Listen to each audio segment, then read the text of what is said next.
Yeah, let's get started then, and then we'll discuss more. So now that we discussed all about the product, I think we have all a good understanding of what is the product all about.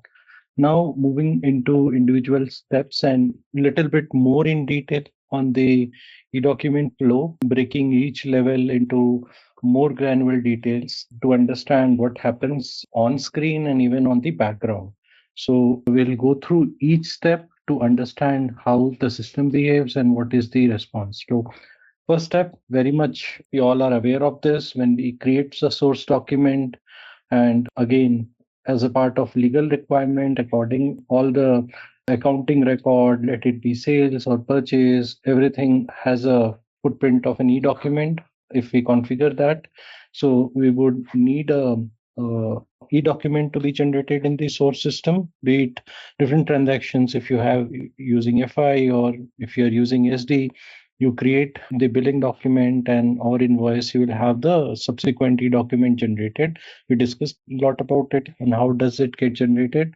So here the user action would be required because it's the business decision to decide what to sell, what to send, what not to send, and configure those as per the legal requirements here.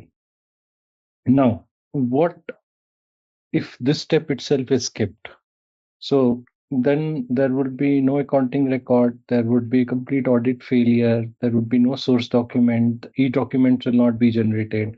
So if at all there is a wrong tax calculation or tax calculation is missing in this source document, then you will have a non-compliant invoice. So those are the, I would say, consequences if it is missed in the source system.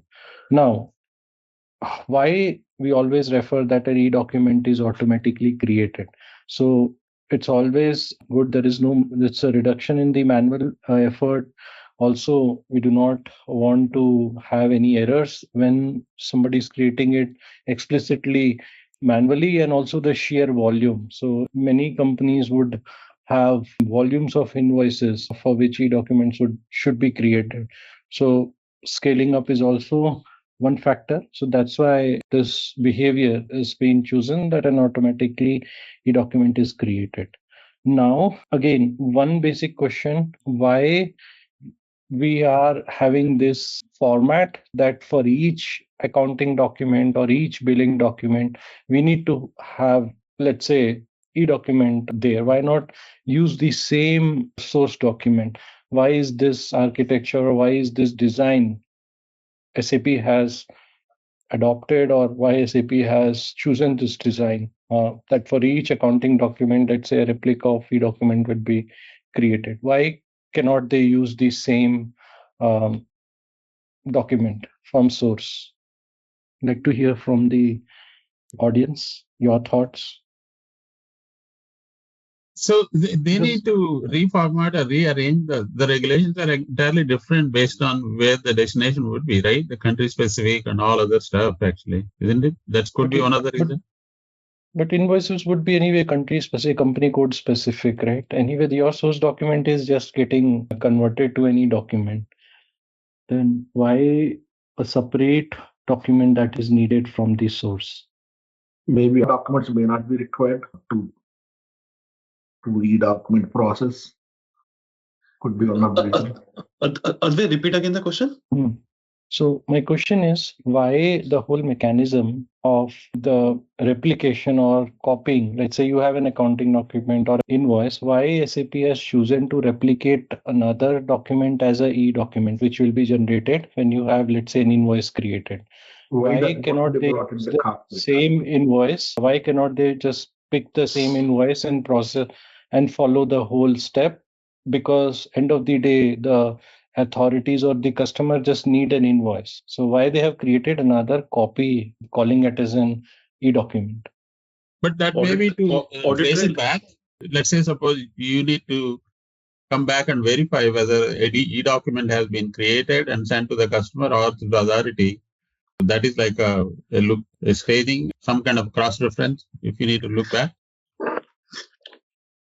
But wouldn't that be directly a source? Like, we can pick the same invoice, we can send it to the government, right? You can send it to same framework. It's just that same invoice, not a replication of So it. why SAP brought the cockpit, right? That through cockpit only you are going through the replications, right? See, So- I think for me, what I can think of is, see, before you send out an information to the bank portal, there is a source to it. Okay, yeah. If from a corporate perspective, you generate an e-document, correct? You generate an e-document. If that e-document is just a reference to the original invoice, you change your invoice, but your e-document is not getting changed because these are two separate modules, correct? So just to maintain a reference copy of the details that was actually sent to the authorities, that would be probably the main reason that why it is replicating the information under a new document, e-document, from audit trail perspective. Otherwise, I don't see a point of duplicating the same information between the source and an e-document. And also, the format, how can you send SAP invoice is actually an IDOC or, a standard format. If you need to send it to XML or JSON, how do you send it? Yeah. Plus, I think that's also a good point, because I think when you generate the invoice, you don't have those compliance related information. Like, let's say if you talk about Korea, you don't have the business place details. There's a type of industry, contact, email address. Like there's so many attributes which are there that is required for the compliance, but it's not required to generate a FI document or per se generate invoice in the SD and module. Also, like in a regulated environment, let's say there is an FDA compliance or a pharmaceutical or any other financial, you don't have any control. You have SAP SD invoice and directly going to the customer. And I mean, basically there is not an intermediate layer in between, particularly in the regulated environment industries. I mean, that could be another factor. Yeah. Together with all these factors, very good and valid points. Together with all these factors, there are a few more, like for example, resubmission capability. So an invoice, if it is sent, if it is not received, and then all those stuffs, you do not have to touch the original source. Even for the status tracking, right? The source document, the status are little different. So it is posted, then blocked, etc. So here for e-document, they have a different set of status lifecycle: created, sent, delivered, even the error failures. Error handling and resolutions. Yeah, that is what my point also, to look back and see, set the status at a different level, at the e-document level, not on the source document. Correct. So that's why maybe your stakeholders would ask that why do you need a separate e-document? Why invoices are not clubbed together? So these are the points. But if you want to do real-time submission, we can do configuration. Agree? Sorry? If you want to do without using cockpit, like real-time submission to e-doc, like for example, as you create a billing document or finance document, can we push it automatically, like real-time submission without using the cockpit or without using cockpit is separate. Without using e-document. So you will be still picking up the e-document and sending, right? You'll not be. You don't want invoice to be picked and sent. So without cockpit, yes, it is possible. Through application jobs, your jobs will run at a particular time. It will pick the particular status, and then it will automatically send it to the receiver. What about the real time? Like, so those are the automatic, like time intervals, right? As soon as we create a billing document, finance document, yes, move on to the specific country, specific requires specific billing types are there. We want to automate that process real time, not through control M. So that also possible. I didn't get it. So real time means the moment when you create, there are a couple of options, right? When you create a finance document, I don't want to use any other next step. So the moment to create a finance document is supposed to go real time to the e-document. It automatically goes to the document. Yeah, it automatically goes to it's an automatic trigger, Krishna. So I think we explained there are two ways. Either you can configure it sort of like a near real-time scenario. As soon as your document gets created, it basically creates the e-document in e-document cockpit, or you basically configure through a batch process where you run a batch, and it basically pulls every information from the mapping like a FI or SD, and it creates the. Three options are there for us, right? We need like the real time can push it, the batch jobs we can push it. We have through cockpit, like we can. It is our call, Krishna. From configuration, it is our call. I think when Abhay explains the configuration, I think it is our call. How do we want to do it? Depending on the business scenario, do we want like real time or do we want it in a batched mode? We can basically configure it based on the details. See, you did a mistake by asking that question. See how many answers we came up with in a short term. No, that's the beauty of discussions. And I would also be happy not only one way of communication or walking through, that would be really boring. Yeah. So now again, in the background, would just like to add on top of what we have already added. So in the background, what happens is whenever an e-document is created, there are different function modules that controls this creation. So they are all automatic. They are all called automatic in automatic way and based on the BT configuration that we do. So we trigger for FI document, there is a separate BT event which we need to just mention in the configuration. Also for the billing documents, we need to mention the particular event. Then everything the system takes care of. Automatically function modules will be triggered. There will be entry that will be created in e-document table. So there is a e-document table where whenever these things all happen, you will have a footprint in e-document table. So one clarification, Advay, here. So when you create a billing document, it's a SD process, right? At the end, the billing document, then finance document will create, right? We have 01, whatever transaction code. So the entire data will. So when you push the billing document, corresponding finance document also will move to the e-doc, or just only billing document will move to the e-doc? So I think we discussed this. It depends on your business scenario. If you are sending it at the invoice level, FB70 is completely different, right? My question here, FB70 is one invoice and intercompany is another invoices, right? So the billing related finance document. So that when you send the e-doc billing, automatically corresponding finance document also will go to No. Only billing. No. Okay. Yes. That's my question. Okay, got it. So I think the question, just to clarify further, from an intercompany transaction perspective, what we do is, although we tag a customer, but we basically post an entry in general ledger. We don't use FB70 T code to basically create a FI invoice in the submodule. We directly do a GL entry through GL posting T code. So in this particular process, can we map the details for the GL posting to pull up the information and create a e-document, or we have to use FB70 T code?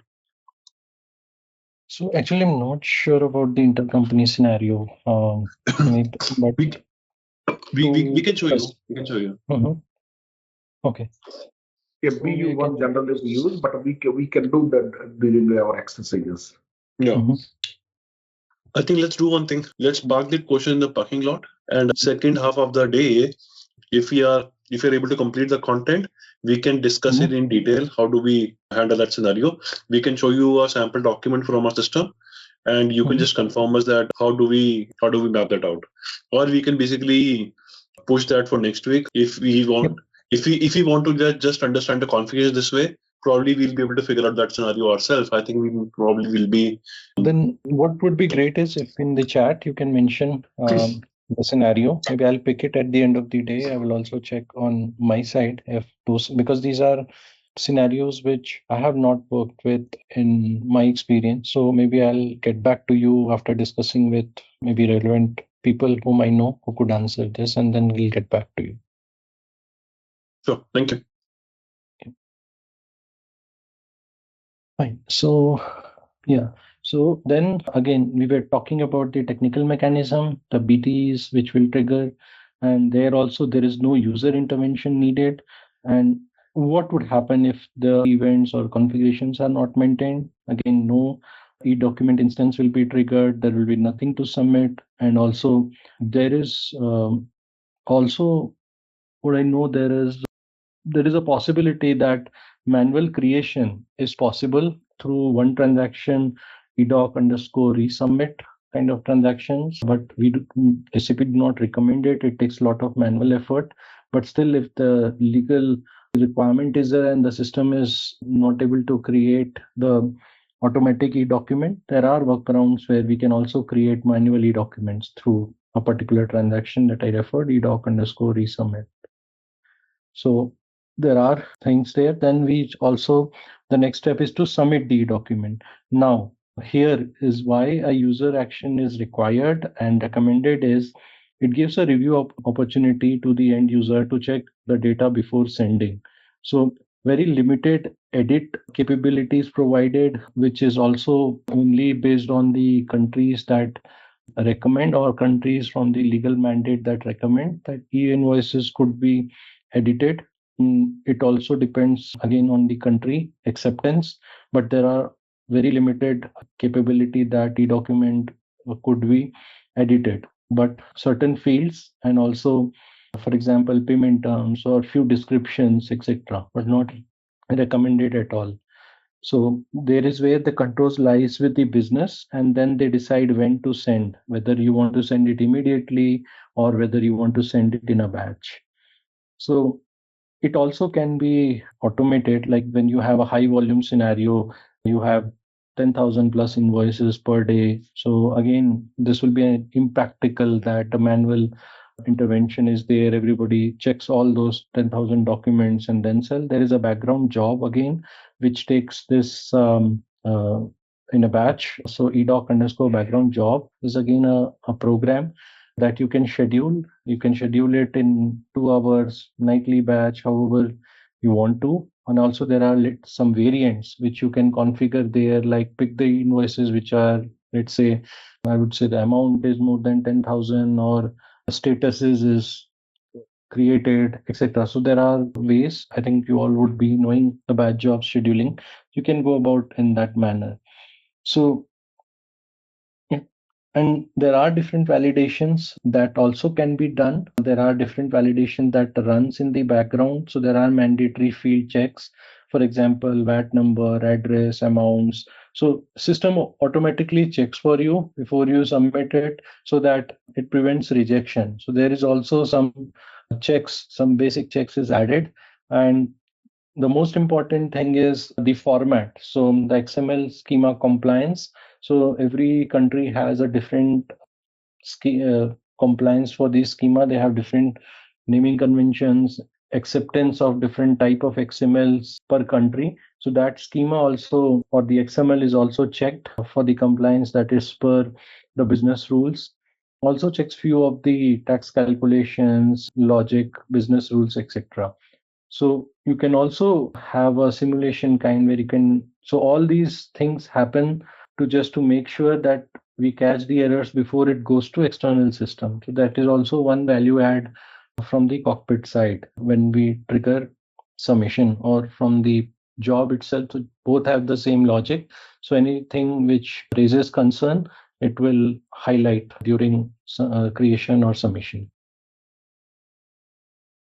So mapping process again is very technical. So here the source structure, right? Why this mapping is required. So one clarification mapping point of view, right? Take an example, finance document. Now you have a lot of data in the BKP, you have BSEG and AC docker tables, right? So now the mapping, if I have 1,000 fields in the AC docker, one of the line item, then I want to create only the eDoc, just only 100 fields. So can we do that mapping or whatever? Because e-document creation for conditional thing is maybe it's not us who decide. So it's authority that decides what they would like to have in that XML. So every country has already decided this format, that this is the format, this is the data that they would need. And these XMLs, right? If you are using standard programs from SAP and all the structures are standard, then SAP itself creates this XML for you, whether it's 10,000 line item, whatever is exactly needed from the authorities. So we need to store any other tables within the SAP when the moment you create a e-document, or just it will be in the XML format, like. I mean, when you create a finance document, the default it will store the BKPF, BSEC, and ACDoc, all these tables, right? Yes, and that's what I was telling. The mapping like BKPF table, you have document header, BSEC, line item, key, and even customer table, company table, boards. Right. All these are in SAP format, right? So with SAP format and the format that the government need are totally different. So the target structure or the external format is totally different. So there are standard ABAP classes which are delivered from SAP. For example, CL_edoc _B_ mapper is one class specifically for Belgium. So if you're using a Belgium scenario, if you're using a Belgium company code, so this mapping class will be called. It will convert all the data from SAP format to Belgium UVL 2.1 XML with specific tags that is needed. So this happens within the product itself. Okay, then there is a separate mapping class. It all start with CL_edoc, then underscore the country, like for example BE, IT or KR, then mapper is the end. So these are all standard classes which do this mapping for you. So you don't have to worry on those aspects. But actually it won't store in the database, like eDocs directly will not store in the database.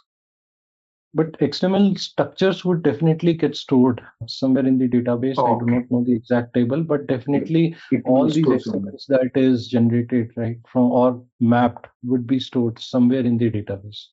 Okay, got it. Thank you. And again, why mapping is needed is then again, SAP structure is very different from the legal structure that we have. Data type is different. Like for example, SAP data type is date versus the XML that is required may be entirely different. YYY, MMDD, string, based on whatever the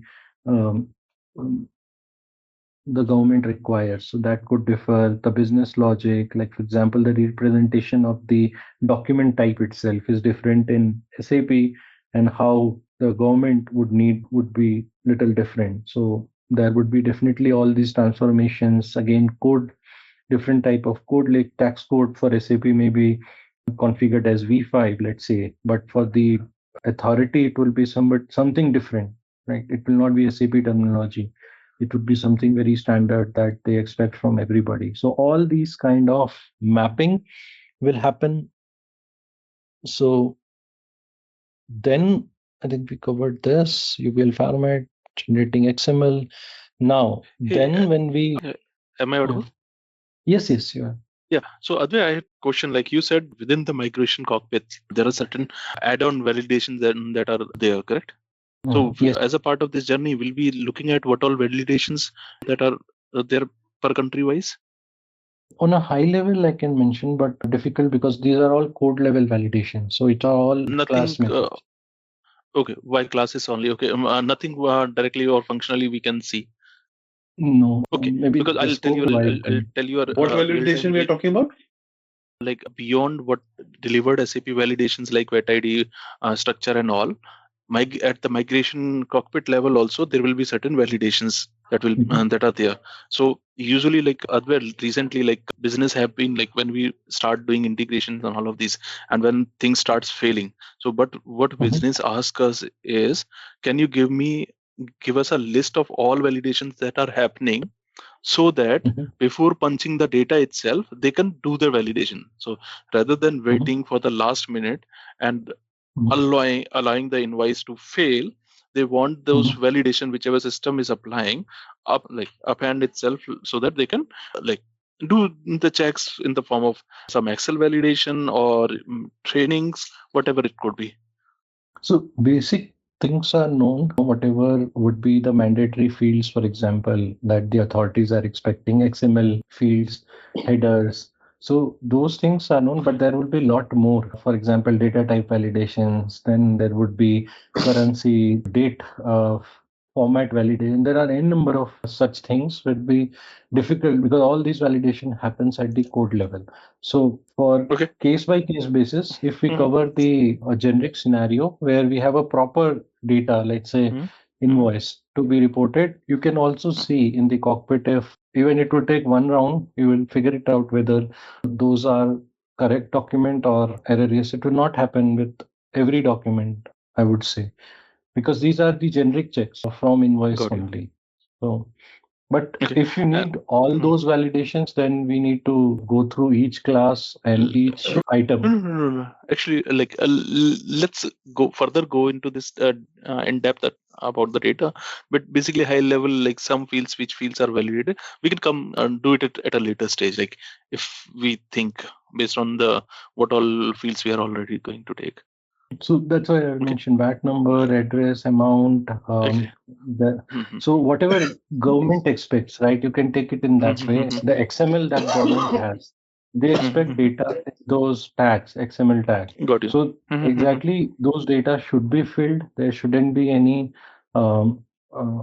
mandatory fields left out, wrong VAT numbers. I'm with you. Okay, so I'll quickly hop to my second question. When you started like 15 minutes back, you said there are certain objects or fields that can be edited within the cockpit itself and can be submitted to the comment portal. Only if the regulation allows.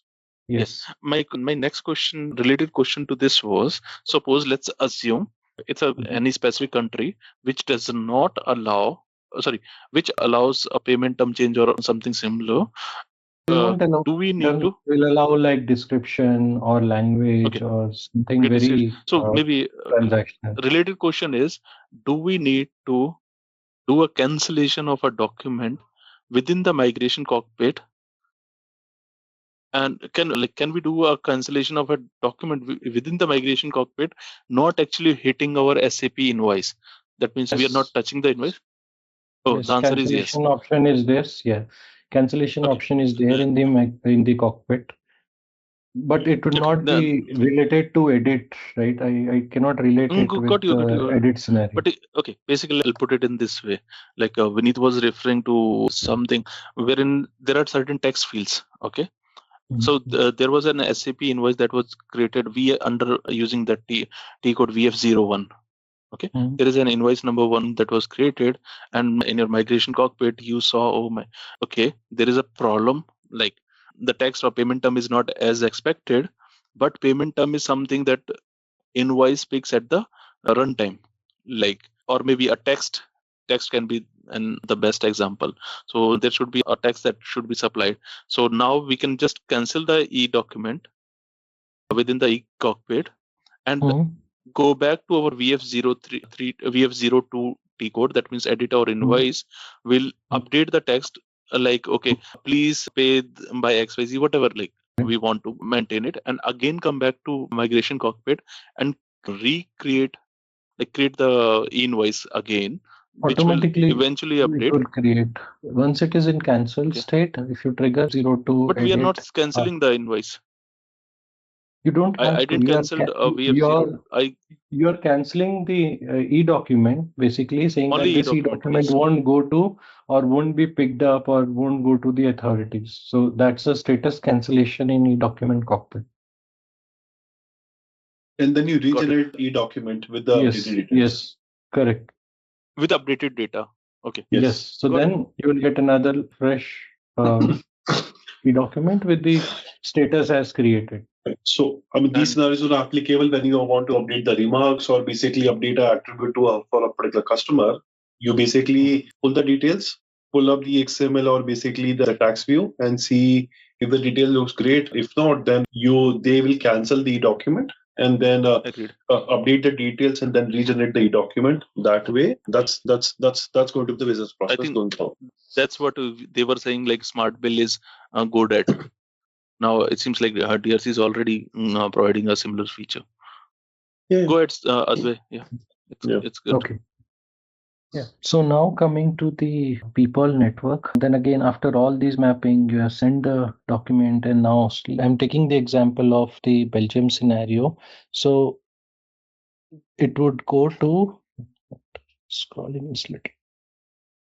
Yeah. So the transmission is triggered, and I've also mentioned the approximate timing. So if you see, this is all recommendation. If you see it's taking more than this, then definitely there is some performance issue or something which is not working as per expectation, because this should happen in this time frame. So these are all recommended time frame based on what I have observed for ideal scenario.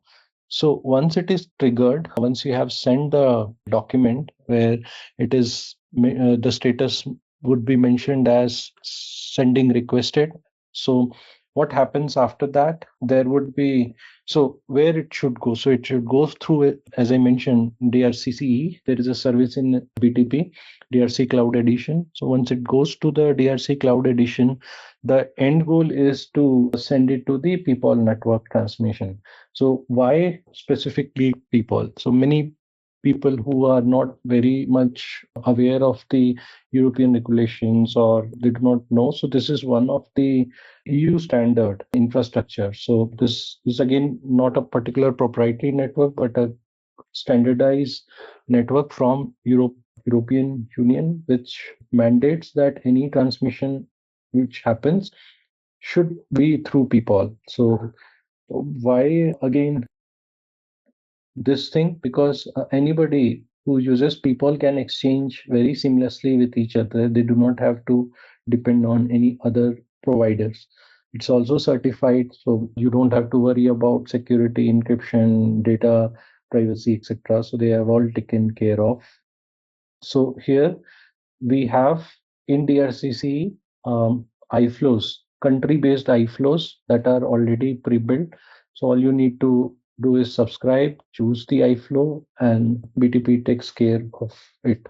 So normally what we have also seen is the PayPal model is kind of a four-corner model, they call it as, where there is a sender, like for you, it will be your company SAP system, which will generate an invoice.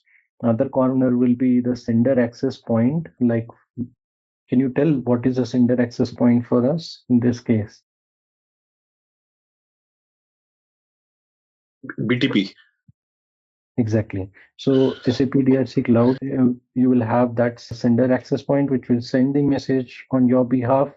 And again, there will be a third corner, which will be a receiver access point, which will be your customer's provider. Like customer would also have something kind of a BTP in between, a layer where they would receive the message or on the customer's behalf. And then the customer system would be the fourth corner, which will again move your final message to the customer or invoice to the customer. So this is the whole four corner people model in the basic wordings. We will also see the same thing when we come to Belgium, since Belgium would be using this. I'm just using an example here to make you aware through the end-to-end process so that it is a little more clear way ahead. So the people is work for all countries? No, Europe basically. So all partner countries. All partner countries. So the countries who have subscribed to the PayPal infra, that will work. Okay. So definitely Europe is a main candidate, but UAE, which is a Middle Eastern country, is also part of the PayPal network. So there are exceptions. So when you go, Advik, go back to that license slide. That has the list of countries. So what about other countries? Like we have to go with other option, like if. Yeah, I mean, it depends on what is they've subscribed to. Yeah, see this? These are the countries. Okay. Yeah. Yeah. So the first list that you have, these are all PayPal countries. Australia, Belgium, Croatia, most likely PayPal. I think because it used DRC Cloud, DRC only supports PayPal. So India is not PayPal, correct? But it is supported by DRC Cloud. So apart from few exceptions, the list on the top is the candidate for PayPal, and then BTP is the second layer, the second set of countries like Chile, China, Colombia, Egypt, Italy, Peru, South Korea, Saudi Arabia. They use CPI. Yeah. Brazil is a corner case. UK, I doubt they use PayPal, but yeah. They do. UK is part of PayPal also. UK is part of PayPal? Okay. PayPal. Most of it, even APAC also, for example, Singapore, Australia, New Zealand, Japan, Malaysia, all of them are on PayPal.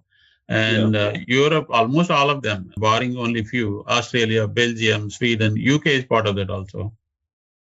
So India, it says read. What is that read means? It is part of the PayPal, and I think it uses DRC network, like the cloud edition, DRCC. So it goes to the customer Indian portal. So there is also a direct, because there are two flavors to it. I talked about electronic submission, where see, this is both for statutory reporting and for the whole DRC thing. So there are places where electronically document needs to directly go to the government. Like in India case, it's the GST portal. So there are iFlows in BTP or DRCC which controls this. So that may be one reason why India is mentioned there as a cloud edition. Cloud edition license not only support PayPal, but other flows also, which are very straightforward in nature, which do not involve multiple service providers in between.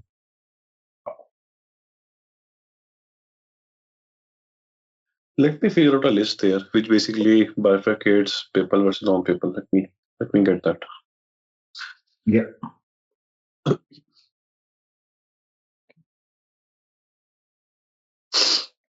But I think, the bottom line is either they use the BTP CPI or the DRC cloud. It's one of the solutions. Yes. So, Yeah. they use PayPal, different network. It's all, I assume, DRC cloud and the CPI will take care of it. We don't need to really bother, right? Yes. Until unless there is nothing built, if nothing is there built, then if we build something custom, then we decide whether you want to set PayPal or different framework. So these are all PayPal, the link that you pinged, Krishna, correct? Oh, yeah, PayPal. See, we implement DRC cloud and then we are compliant with all these countries. Europe, Asia, Pacific, America. Okay, so we were talking about PayPal. So why not direct? We talked about four corners, right? So why not directly corner 1 to directly corner 4? Why do we have these many layers in between? So again, a question on the architecture, or maybe mostly the whole why part. Why did we, or why the whole process was in place? Why it cannot be directly one corner to the other? Every organization could get directly PayPal, skipping the second layer, that is BTP, and then PayPal will anyway take care of the end-to-end transmission directly to the fourth corner. So why we have in between 2 and 3 kind of a setup? So now the BTP functionality also can do with PayPal. So that's what the PayPal will take care of BTP functionality. No, why did we have this? Why not directly? Why every company directly could send something to PayPal and they take care of transmitting directly to the customer, or even one company sending it directly to the customers? Why this complex model was proposed or is there in the picture? It is complex because it is designed by SAP. There's one answer. Because they always want to be complex, because it's old IBM type of mindset, right? Everything has to be complicated. I won't take that answer. 50 years old, maybe they all died probably. The people who still started, right? Yeah, so, but the old habits don't die, Rami. They stay there. Okay, yeah. So I think, yeah. So basically, your question is a little bit. It's a little bit not so clear what exactly you are asking, but rest assured, we have all the answers. I'm asking that why not directly corner first to corner 4? Why did we have all 2-3 corners in between? Or why not a company directly sends to the PayPal and then done. So can you give some example, one example that clears us your question? Let's take the Belgium example. I asked, there are 4-corner models, which I explained. Your system, then BTP to PayPal, then PayPal to the customer's intermediary system, and then to customer system. Right? There are these layers in between. 4 layers. So why not? Yeah.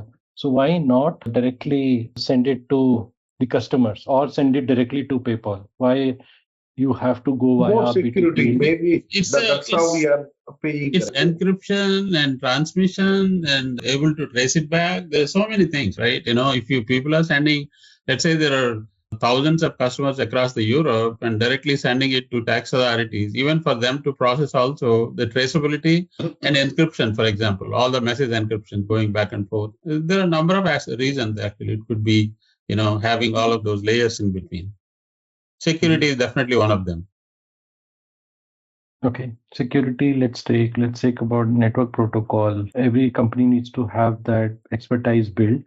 And also one of the major factor here is the certification. So PayPal certificate cost about somewhere from 20K to 50K. And that's already borne by BTP here in this case. So the customer need not to think about having all the certification. Okay. Yeah. So the whole, because PayPal will only receive the data from the which they feel as per their standards. So anyway, every company then would have to be compliant to them, and then they have to bear the certification cost to get certified. So there is a heavy cost involved. So just that point also, I can add with all the points that you added regarding the security, then complexity, etc. And we have to buy the certificate for each country, or just subscribe to PayPal network. So we just have to get that one. So if you are going to PayPal saying we want to directly send it to you, so every country, because for every country the format, the certifications would differ. So some countries there would be more complexity or more XML details that will be required. So it will depend on country to country. So you will have to bear the cost per country. And that's why SAP came up with a subscription model, so that at least you subscribe to pay by the customer, depending on your volume. You're asking me BTP, or you're asking me how PayPal would do? Or PayPal I'm saying that's the reason that SAP basically went with SAP DRC cloud, so that we don't have to pay for individual licenses. We just have to pay SAP, and they sort of take care. Plus, the initial investment hit will not also be there, correct? We don't have to buy the license. You just pay per transaction, and that licensing cost basically gets spread out to all the customers who have subscribed to DRC cloud. Right. And if I so there is something called registry per country. There are SMP, service metadata publisher, something like that. So it's that's where you would have to have the registry per country. So everything is taken care, all these SMP protocols, everything is taken care by DRCC service. And also talking just about this design, it is also a little decentralized so that there is no single point of failure. And so if there is total dependency on one system, then again, it's a problem. So this decentralized design also distributes or create less risk of having single point of failure. Again, each country scaling up is very easy. Everything operates on the SMP, which DRCC already has. So all such kind of benefits for this architecture. And then again, the secure certificate and authentication, everything is taken care of. So even till the delivery to the customers, you don't have to think about. So customer can choose. They may like to get it offline, or whenever they are available, then only since all these things are taken care by PayPal and their subsequent provider. Like if they are in BTP, it becomes much more easier. So they receive it in DRCC as an inbound message, and whenever their system or whatever timings they would have mentioned, the data would again get pulled to their source system. So SAP to SAP again is very, very seamless there. So there are different logic inbuilt. I This will be a little beyond the scope, but I would just like to mention there is a retry logic. Like if something fails, you can retry automatically to a certain number of times, which again is beneficial. You don't have to have manual intervention until it's really, really needed. Then there are timeout based settings, like for the 5 days, still the transmission doesn't happen. So at least they will try till 5 days. So timeout configurations and everything. So what the end customer would receive after all this would be the recommended format, like so for example, UBL 2.1 XML format, structured data file they will receive, and they can automatically process this in their system via integration channels that I mentioned. So yeah, so they can configure notifications, emails whenever there is an invoice that has arrived in the integration system. So they would, all these flexibilities are there. So what would be the customer action at the receiving? Because there is why I'm also stressing that you can be also a customer to a regulation where you would also receive invoice and you will be also mandated to receive invoice from your vendors, right? So you would also have to have a certain action, like you need to accept the payment that is incoming invoice to start the payment process. So there is where your actions or the person whom you are sending the action also matter. If they feel that there is a difference, they can also reject or raise a dispute, etc. So the whole status would get updated accordingly.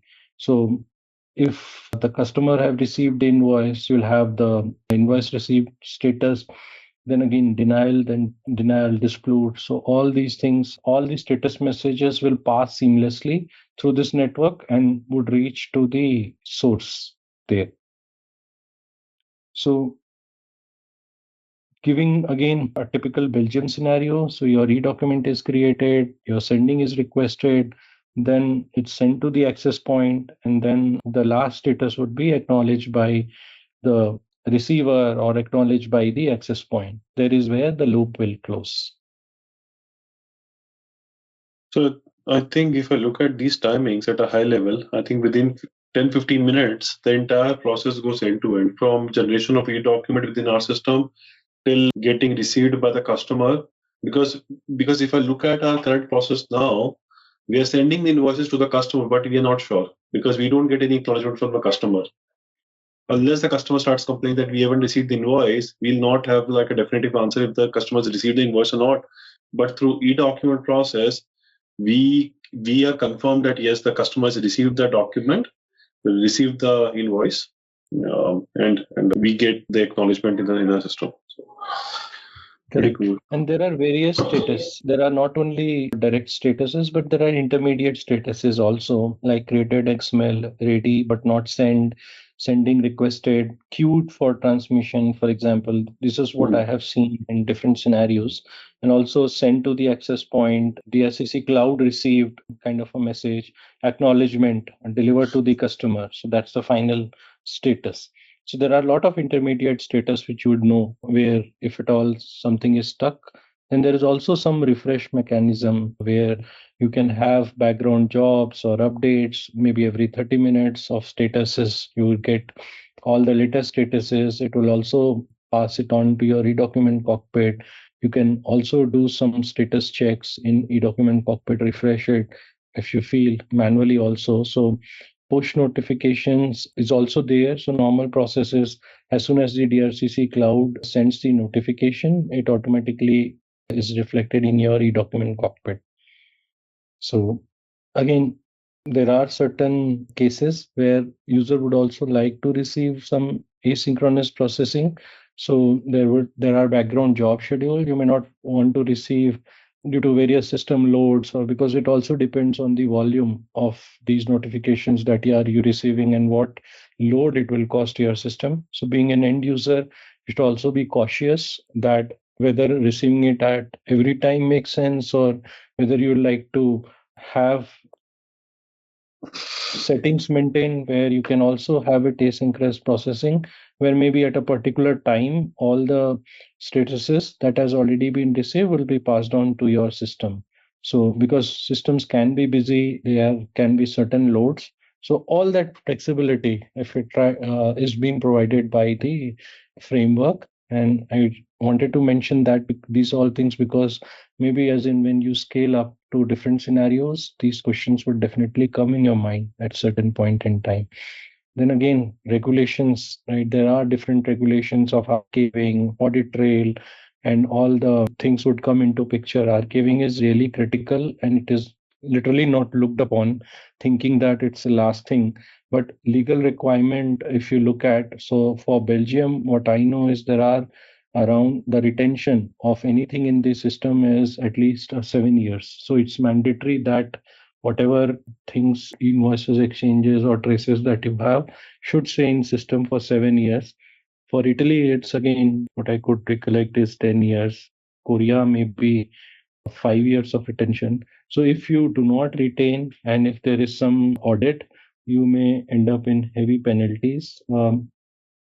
So in the audit findings, so that's thing you should also, since you do not have a client to maintain or implementation, it's for yourself.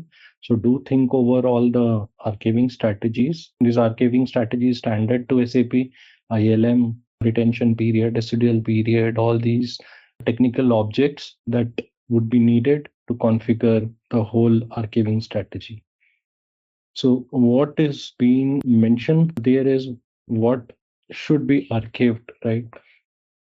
That also is important. Okay, so this is just a topic on top of my head. It just came because not part of the course, but as part of standard process. Because again, you will have to preserve the original XML file and the legal format you exactly submitted in the system. So few scenarios may also require a PDF representation. So a submission confirmation as a proof of delivery for your audit. So in the productive system, you also need to set up a archiving mechanism. That's point. Archival of XMLs, basically, correct? That's what No, you mean. everything. Of the whole, everything, not XML. Yeah, XML, I gave see just an here, he has example. mentioned when you look at this particular page of the storage section, XML, PDF, and all the data. So the metadata that you're also sending to them, the transmission files, those files also needs to be archived, not only the data. So XML, PDFs will also come into play. Okay. And for response, like on the previous slide where I had actually, you moved from. Can you go back to the previous slide? When you and I'm talking about delivery step number 5, delivery to customer. Okay. So suppose we can, like, based on the email address that we have punched in at the business partner level, you send the invoice PDF to the customer, and as a part of result, customer receives invoice automatic electronically, which is good. But response acknowledgements sent back through network, like we are expecting the receiver to click on something, or yes, obviously. So think about you as a receiver. So somebody has sent you invoice, right, for any services.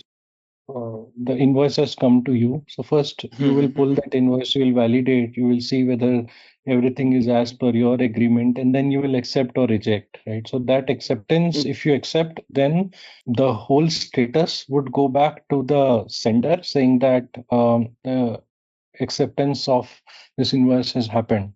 Or if you deny, or if you raise a dispute saying that no, this invoice is not correct, I'm going to have a dispute raised, so it would go in the disputed state.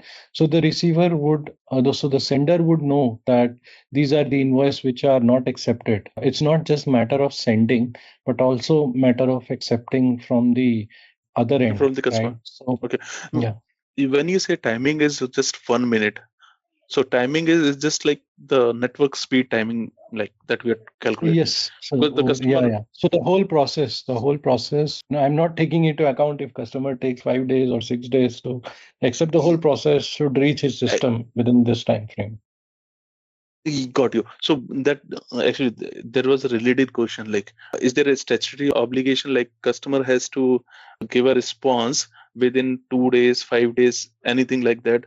Or if a response is not received within 2 days, then eventually system will acknowledge, like receive it as a positive acknowledgement or something like that? No, system will not do automatically anything. So it again would depend on country. I'm not aware of such a restriction that the customer may have to have.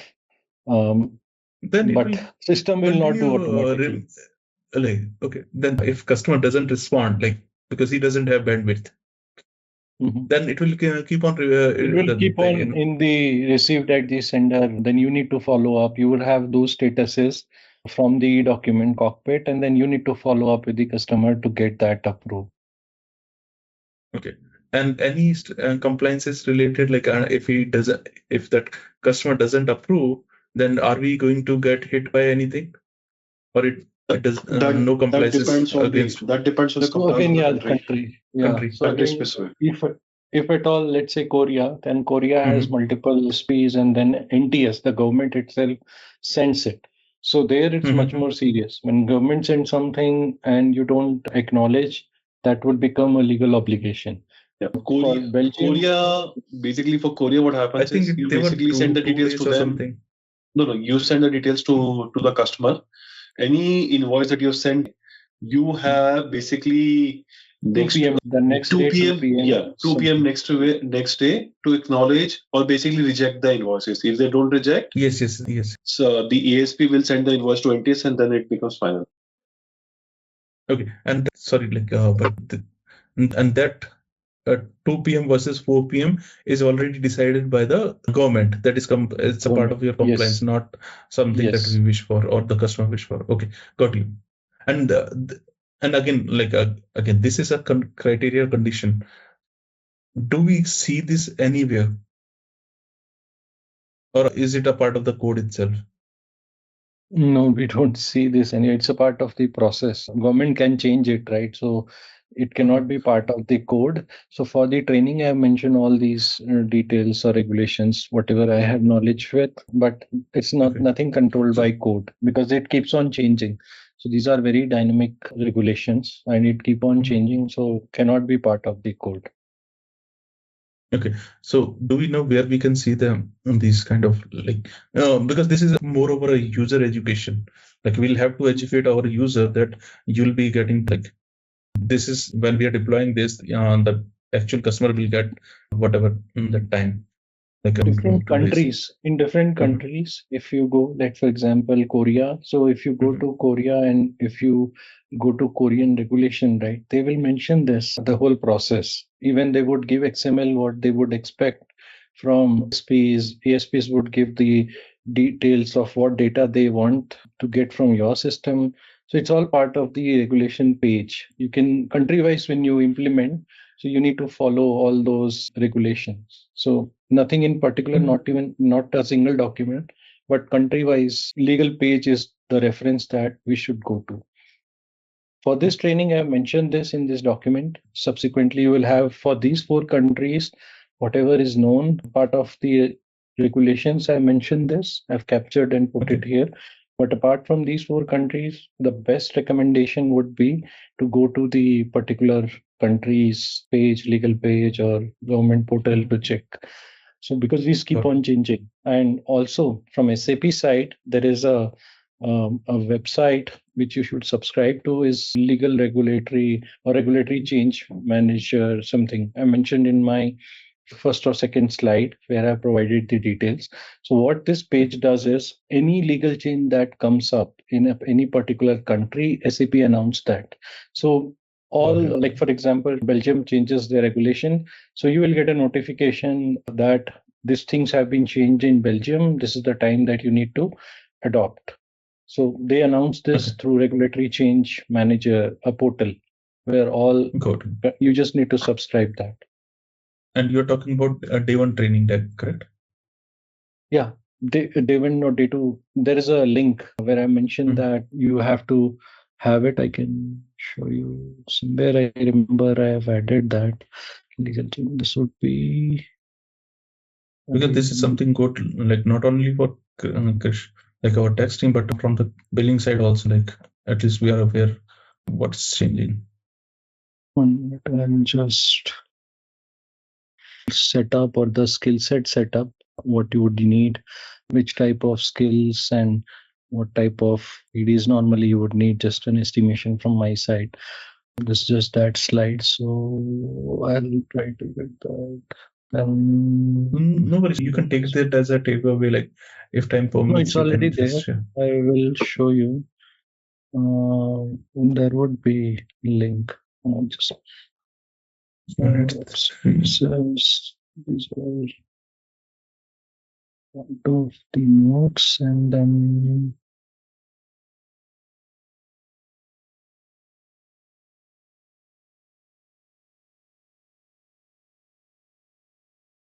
these are the installation notes. So it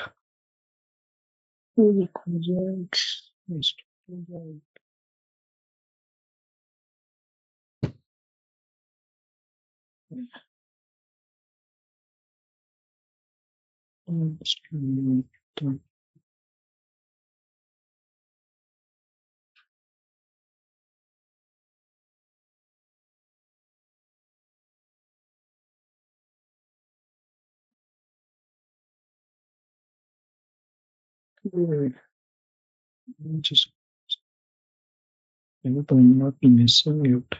What's the only worry I have?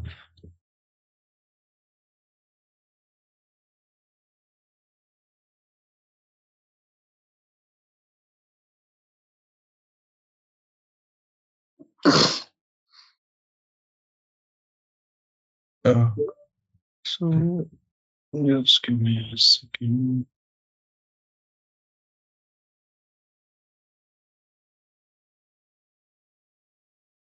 Yeah, regulatory change manager. So you would on page on 10. If you click it, then you would need your SAP sign-in, but it would be this plan for regulatory changes, all the information what are coming up. So this is the link to the regulatory change manager. Slide 12 on SAP DRC invoicing. Which one?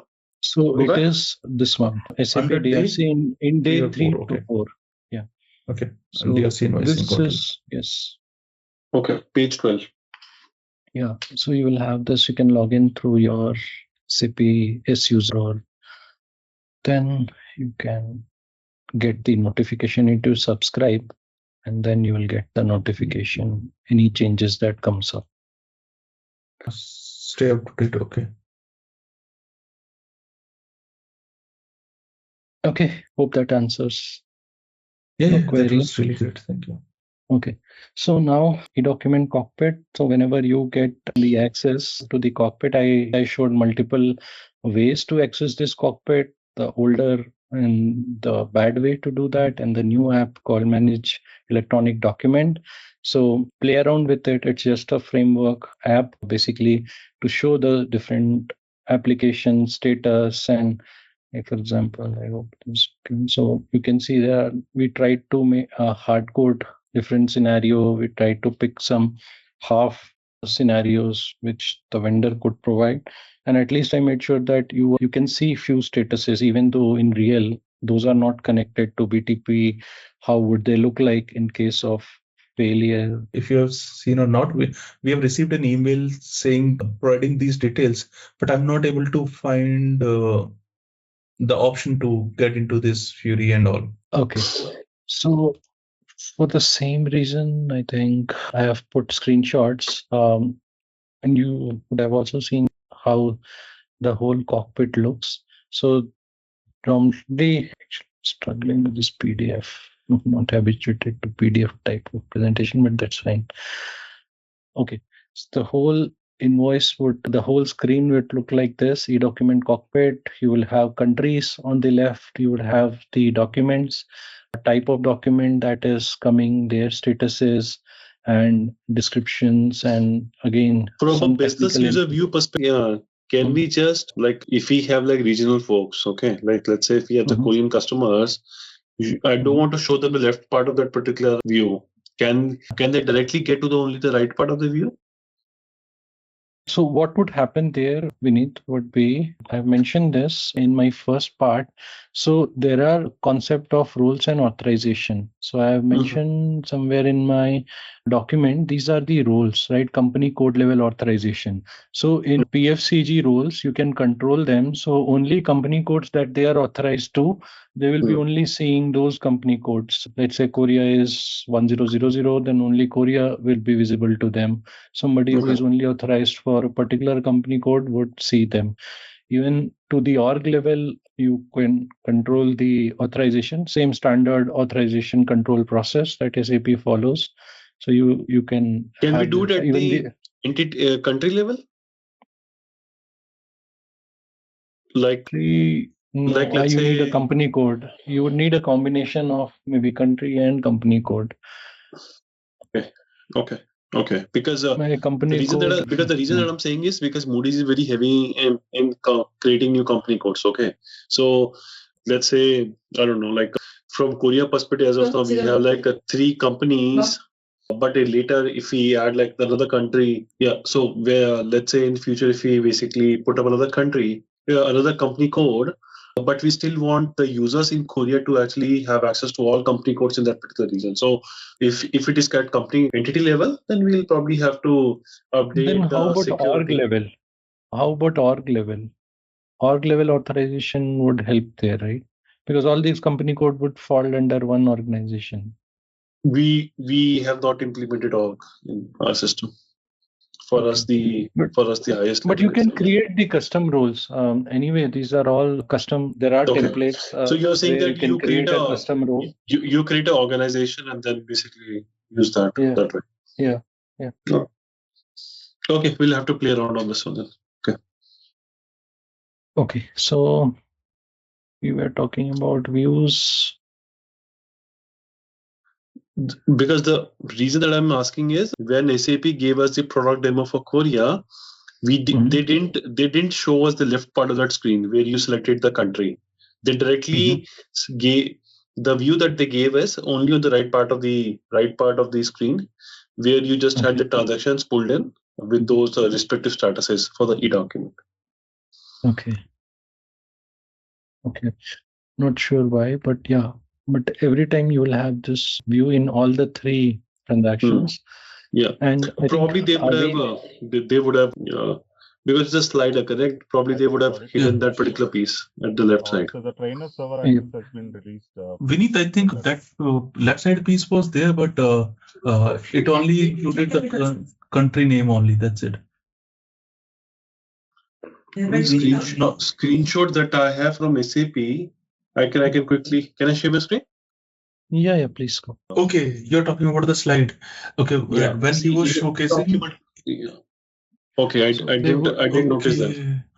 Because if you see when he was left, there was a left side of the screen wherein he was punching the dates.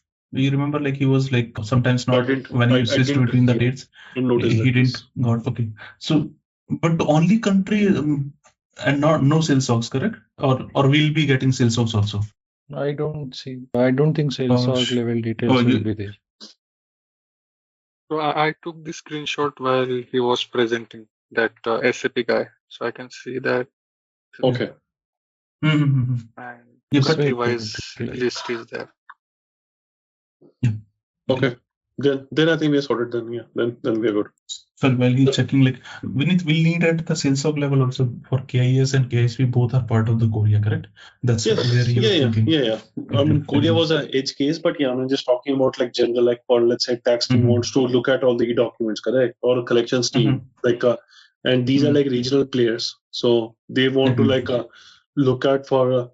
Let's say Hitesh team only cares about Asia Pacific. They don't want to care about anything on EMEA or US. Got it. And then Kalina's team wants to only focus on EMEA, correct? So from Kalina's team perspective, she wants to probably have a view of everything. But if it is at the entity level, then it becomes like an additional level of security that we have to actually add every time we do any M&A. Any M&A that we do, then put another ticket for security team just to add that company code to the authorization. Yes, I think already like they're doing security at company. Sorry, Advait, please go ahead. I have received it. I'm just logging in with the new details. And just FYI, you're not sharing because we took it. Yeah, I'm not sharing. Yeah, I'm not sharing. I think it was Avnish in between who asked how you do not have the link to Fury, right? If I was sharing since I could not see the name, but there is a T code which you can key. FLB. So when you key in, you will be able to get those details. This is it's not letting you? No. Maybe allow it. Some security IDs or something. Okay. Maybe I was already logged in. Let me try with the new one. Are we accessing these URLs via VPN, or can we access this directly from our machine? So directly you can access. So this is based off like the whole system setup is on virtual desktop. They give access to a virtual desktop where this SAP is installed. We'll just log in through that. But it's more of a browser-based access. So earlier, when we used to have this virtual machine access, then it was very restrictive for that particular machine. Like all the browser and everything will open there, and even things will not get copied from our system to the virtual machine. But I think this is more handy, where there's a browser-based access both for system as well as the Fury Launchpad. So it's a little easy. It's taking some time to load, but yes. So this will be a cockpit where all e-document, you can use it for all e-document scenario globally. Again, access controlled. Then you will have all the status tracking in real time. You will have different color indicators, which will also indicate you the different statuses. And even the navigation to source document is possible. When you click, I think I showed when you click, you can navigate back to the source document. So Andre, you might have configured all these countries, right? Belgium, Italy, Korea, UAE configured, right? So I did not, I got it configured from the vendor who did it, but not fully. I think I had a call with Vineet that day that I do not see an end-to-end scenario. There were few, this is all because BC sets and the end-to-end configuration from BTP and Telpaypal, all these things were missing. So that's where it is still configured, missing, but not fully. So not fully configured, but yeah. Good for our training that we can walk through and we will tell you the places where things are. So to that level, it is there, but not like a ready-made demo kind of configurations do not exist. So all the statuses and all are from the past. I think they have used the same system. So few I can find, other scenarios I could not. I think it's not loading. Yeah. Let me try one more.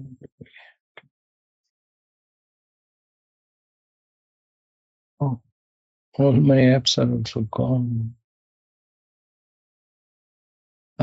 Because they changed the login. Got it. Okay. Not a problem. I think it's your first login with this user, so it's gonna cache in the details. Yes. And then I need to start. So here you have add apps.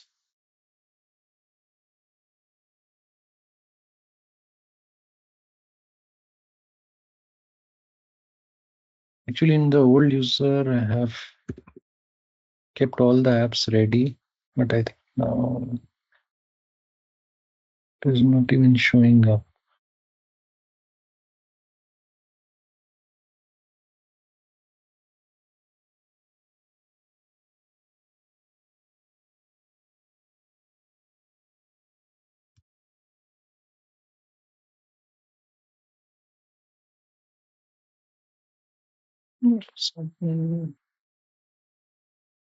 I just go to catalog and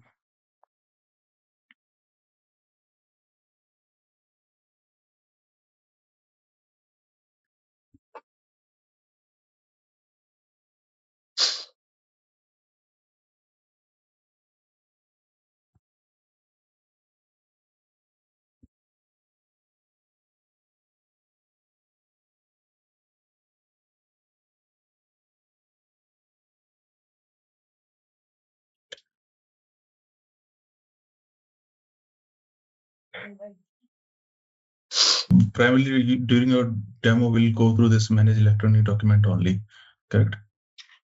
It's a better version. Yes, I would recommend, because same functionality, better experience. So what is the main difference between the manage electronic document versus cockpit versus run compliance report, all three apps? Totally. Run compliance report is totally different part of statutory reporting. So that's a different application. Statutory reporting again compromise of run statutory report, define statutory report, and config SSUIs. So it's all there combination. For e-document, again, the history was e-document on the S4 layer, where the same functionality, bad UX, then again little bit Fury-like they improved e-document cockpit, and then manage electronic document is a more refined and a version of the same thing. So it is more better representation and user-friendly version of the application, but the functionality is same. Nothing changes on that part. So this is like the latest version, which is also there in 2025, or there is another updated version in 2025? No, this is the latest. I think this is 2023. And okay, the reason that I'm asking is because latest. we are planning to upgrade it to 2025. So I'm just wondering that.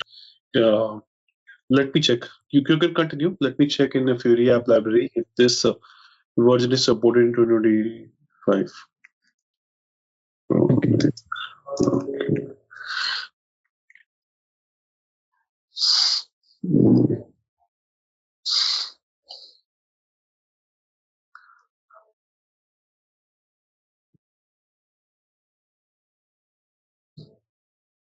So all compliances reports are going through run compliance report, right? That's how, like, the withholding and GST, use tax, everything go through that app, right?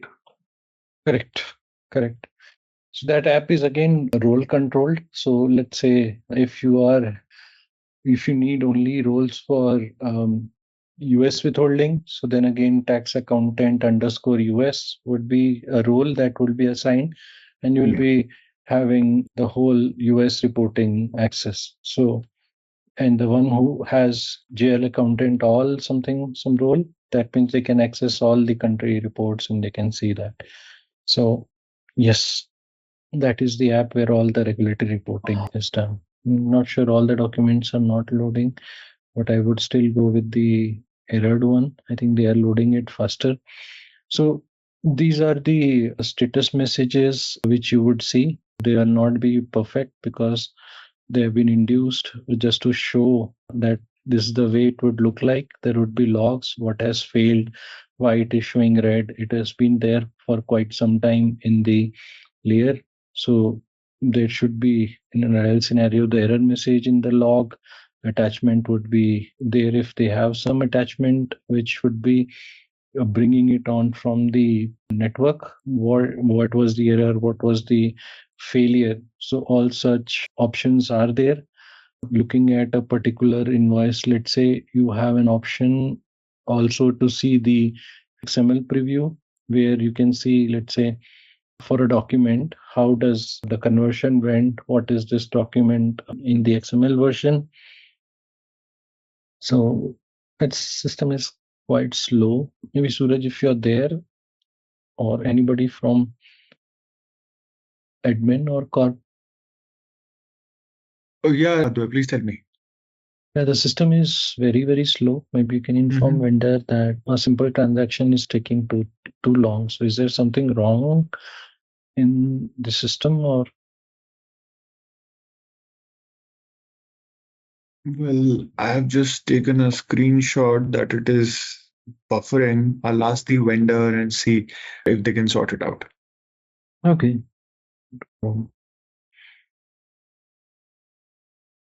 Fine. So this is the place, I would say. This is just a simple framework. You can play around. You can look at the options.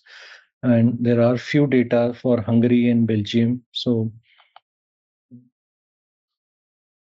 this is where all the statuses would look like. Completed would be like end-to-end completion. Then you would have in process and error would be erroneous status where you need to take action.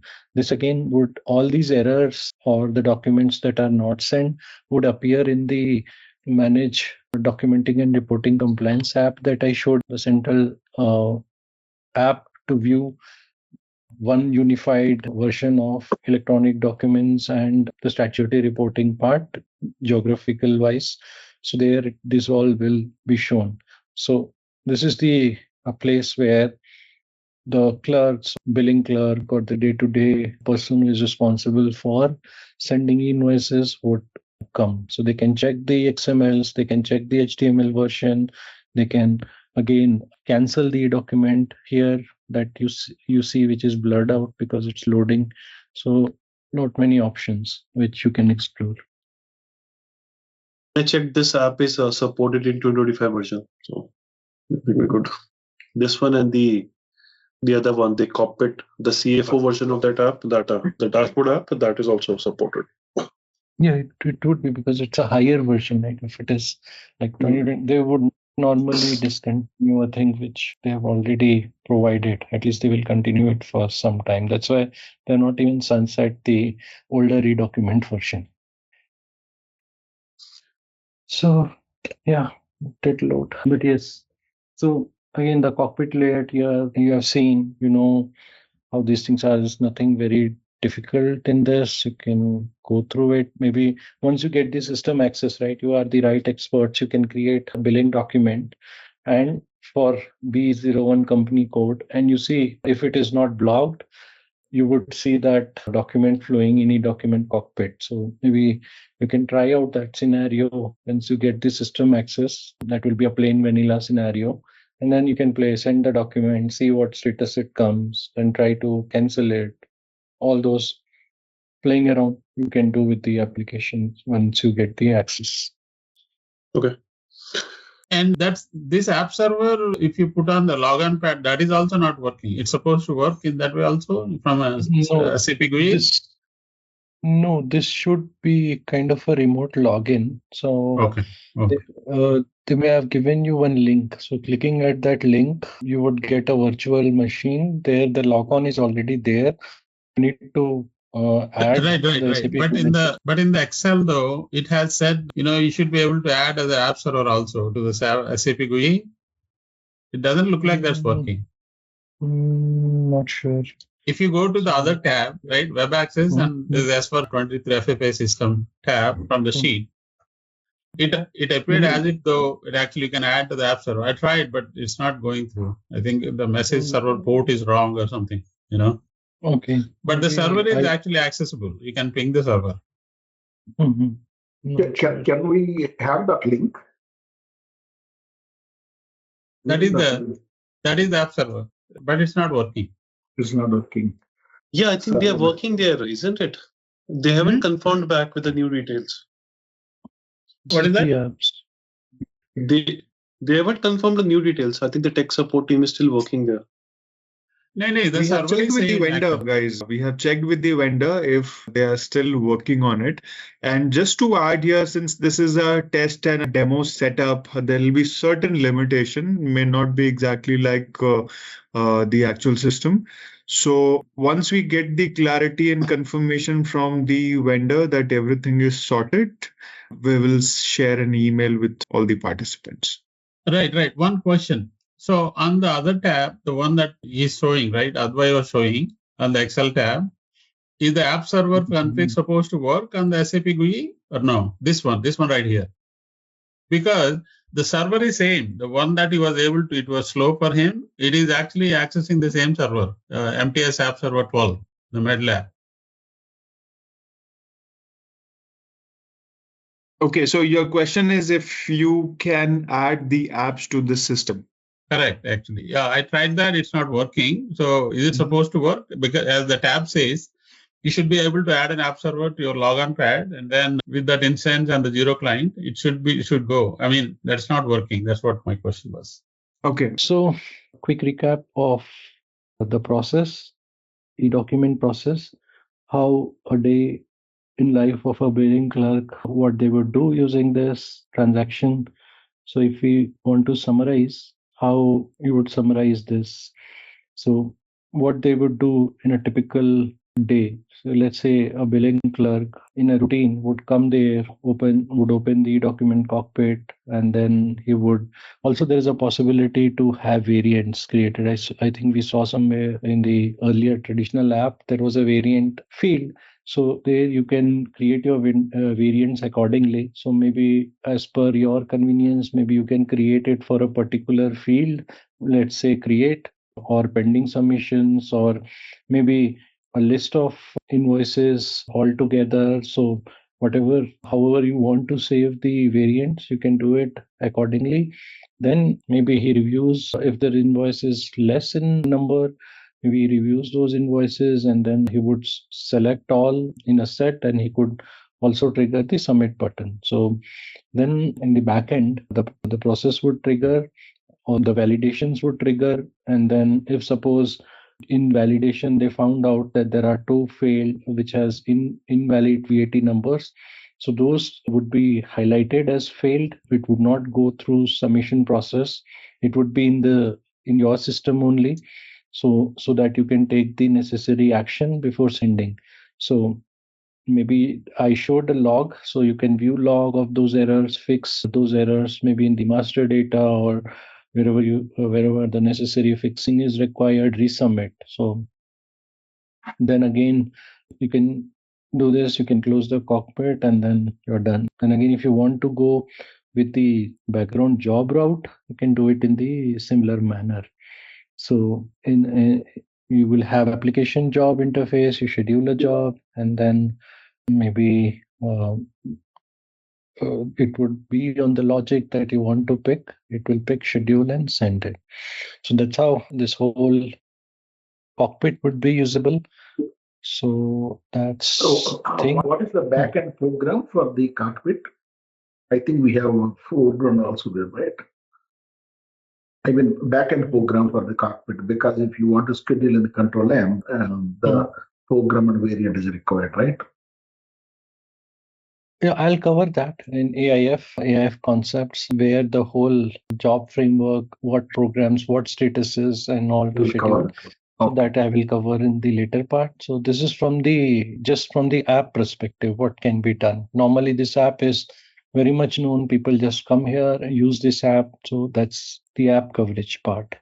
So now, where I think Sammy is not there, I think he's a little angry that we are only covering the functional aspects and overlooking the technical aspect. Now let's little bit move to the technical aspect of. He's always there, man. He's ubiquitous. As soon as you started talking, he joined. Oh, wow. So that's a perfect timing, I mean. So I was thinking you became angry that I'm just covering the functional aspect. So now there is concept of process manager within DRC. So it all starts with view. So we go to SM34.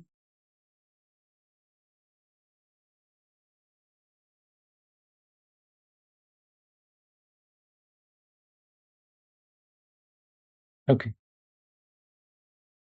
You all are there with me, right? I'm not getting any response. I just wanted to check. Yeah, we are here. Okay. Okay. Fine. So we have a transaction SM34. We go to the view cluster. View cluster is again UI in cloud and configurations control in S4HANA. I think you would all be aware of that. So we go to a transaction called NGL. Okay.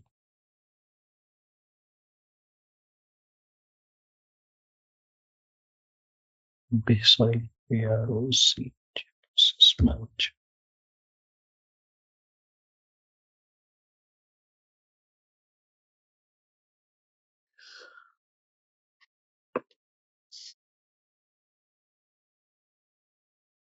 Okay.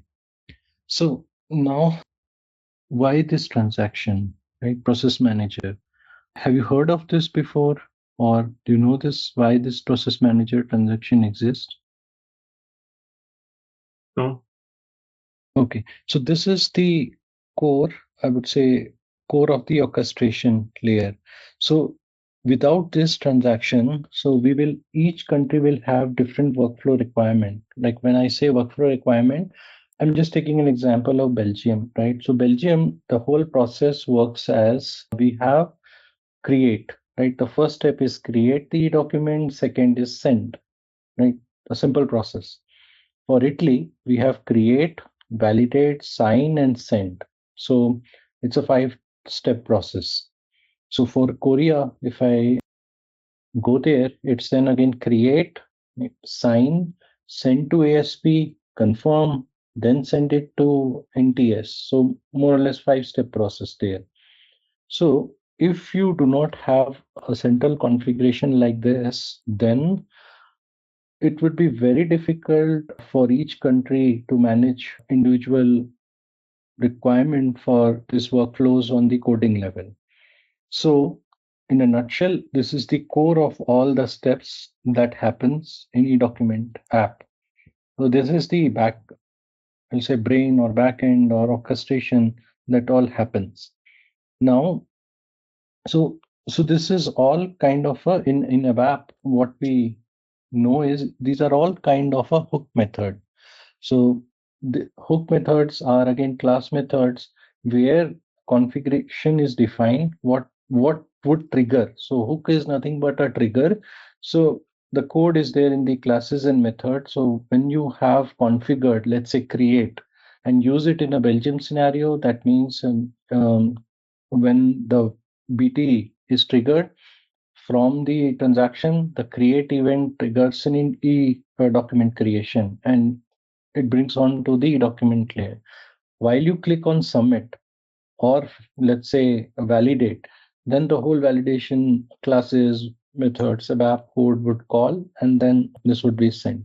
So now going into individual process steps. So this is a complete process. Each step is having a different steps here. So why the process step exists is, so purpose is, so are the generation instances of the e-document. So there are different countries mentioned.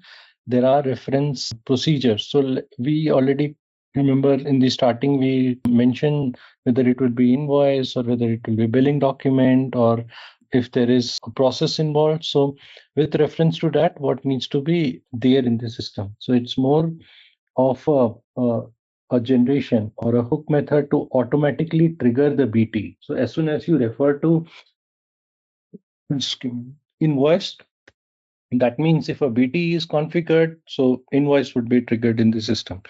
So, or if there is a billing document, then the billing document would be triggered. Similarly, the incoming. So you don't have to always think of a scenario where you are sending it. You're also a receiver, like a customer for some vendor.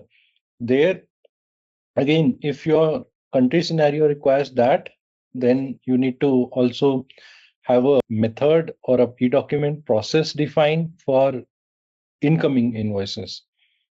And again, which service you would be using. So here you have service of DRCC Cloud Edition, and there would be also option for standard integration, people or country or the region services, all Cloud Edition. Or if you are also you're not dependent on any cloud service, then there is a third option. But all these options are available as a service, which service you are using.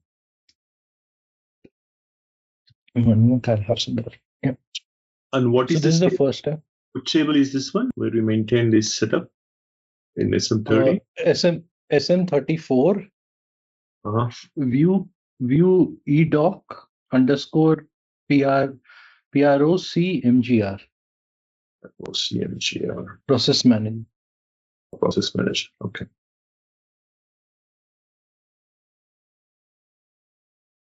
Okay. So in this view, on the first level, as I said, there will be a create, which would generate the document instances from the source document. There would be hook methods, which will automatically trigger the BT. Why it is required is every posted invoice must create a e-document automatically. And this is where all it starts. So source type you remember when we defined FI underscore invoice or SD invoice or MM invoice, and then we triggered the BT, we mentioned them in the BT. So now with this create, there would be an automatic mapping that would trigger. So the whole invoice would be mapped to the e-document structure. So in the background, what would happen is, so source document would be read, like you mentioned in the earlier discussion, the documents from BKPF or BSEG or VVRK. So all those documents would be read. So there will be an entry created in e-document table, and also the status would be set to created. That's what you would say. And then again, the e-document GUID will be generated, and all this should happen within, I would say, less than, I would say, 2 seconds per document. So this is the process that would happen in the background when you choose create process. So this is all standard, right? I was looking at it. It has a class and method. It's all standard. Yes. So it's all standard. We So don't have, that's a specific additional configuration needed to enable this? I believe BC sets would be needed, but I'm really not sure from. Yes, there may be, because these all, so normally SAP ships this through SSUI or content. I think there is a content that is shipped for these configuration. So maybe what I know with my experiences, there are 2 types of shipment. The code level comes with all the BC sets. The configuration part is shipped via content delivery. So might be some content activation would be required for this. Content activation. Okay. Hey, Edwin, I have a question on can you take any for help or service column here, right side? Because in our system we have only flag service. Yeah. What are the possible? We have 3 options, but in our system we have only X for this column. It's all our for Moody system. We don't have these options, I'm saying. So that's what I think I was mentioning earlier. So this will come with content delivery. So what all options you have, what all services, if there is a DRCC service which is taken, or what exactly. So this content is automatically provided by standard. So maybe some content activation or through some BC sets, all these info will flow. So these are all standard info. Yeah, Venkat, if you see the F4 help, the same thing. It indicates, the cloud edition. Whatever you see there, right? Description, if you look at the F4 help, so indicates the document is communicated through cloud service such as DRC.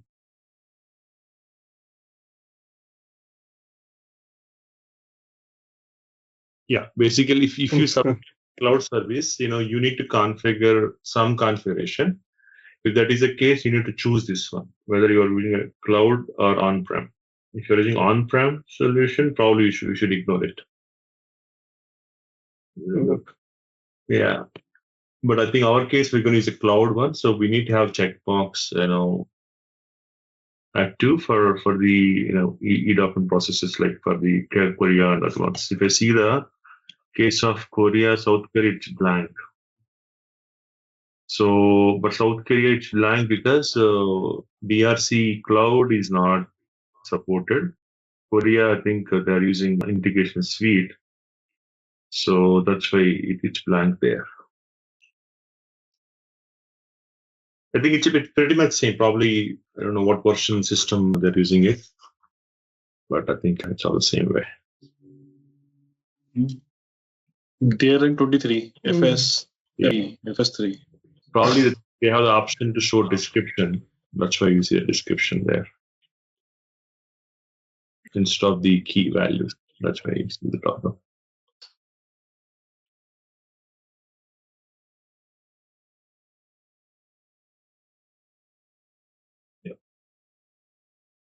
Okay.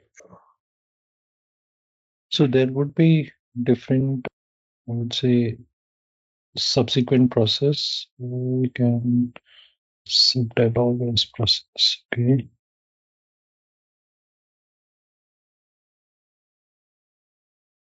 need to choose it which would contain data. I'm not sure, but I'll try checking one or two. But have process steps. Okay. I saw that earlier.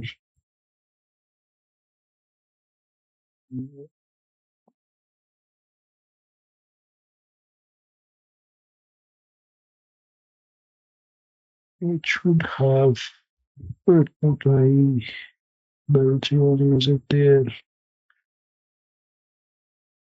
It should be Brazil is there.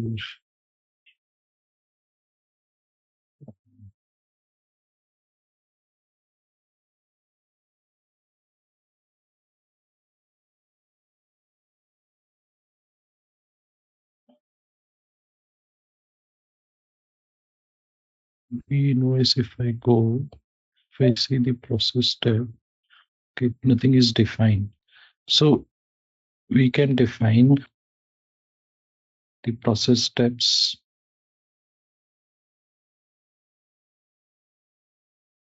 Okay, it will not allow me to do it.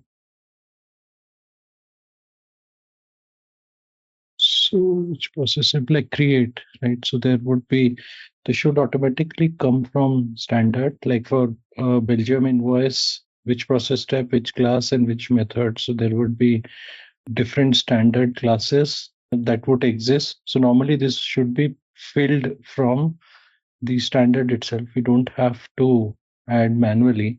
So I had one scenario which I checked where we had data in this, where individual steps were maintained. Just why it is asking you, this was not the case earlier.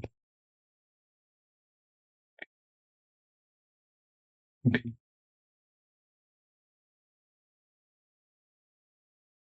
Okay. So this was the action where you would find the class and method also. If we go about the steps. So here the hook methods are there. Create for Brazil, e-document created. These are the statuses. I also wanted to show you these. Let's say e-document process. So okay, hook variant. So this was the hook variant I was talking about. Similarly, I think now I would get that. So individual steps I would walk you through. What all these, yeah, this is the class and the method I was talking about. So process steps, right? Create process would, we don't have to manually add this, all things would be filled by SAP. So in all the standard cases, like for example, our example, if we take Brazil example for Belgium, sorry, it should be up it should be there. So there would be class and method, there would be statuses where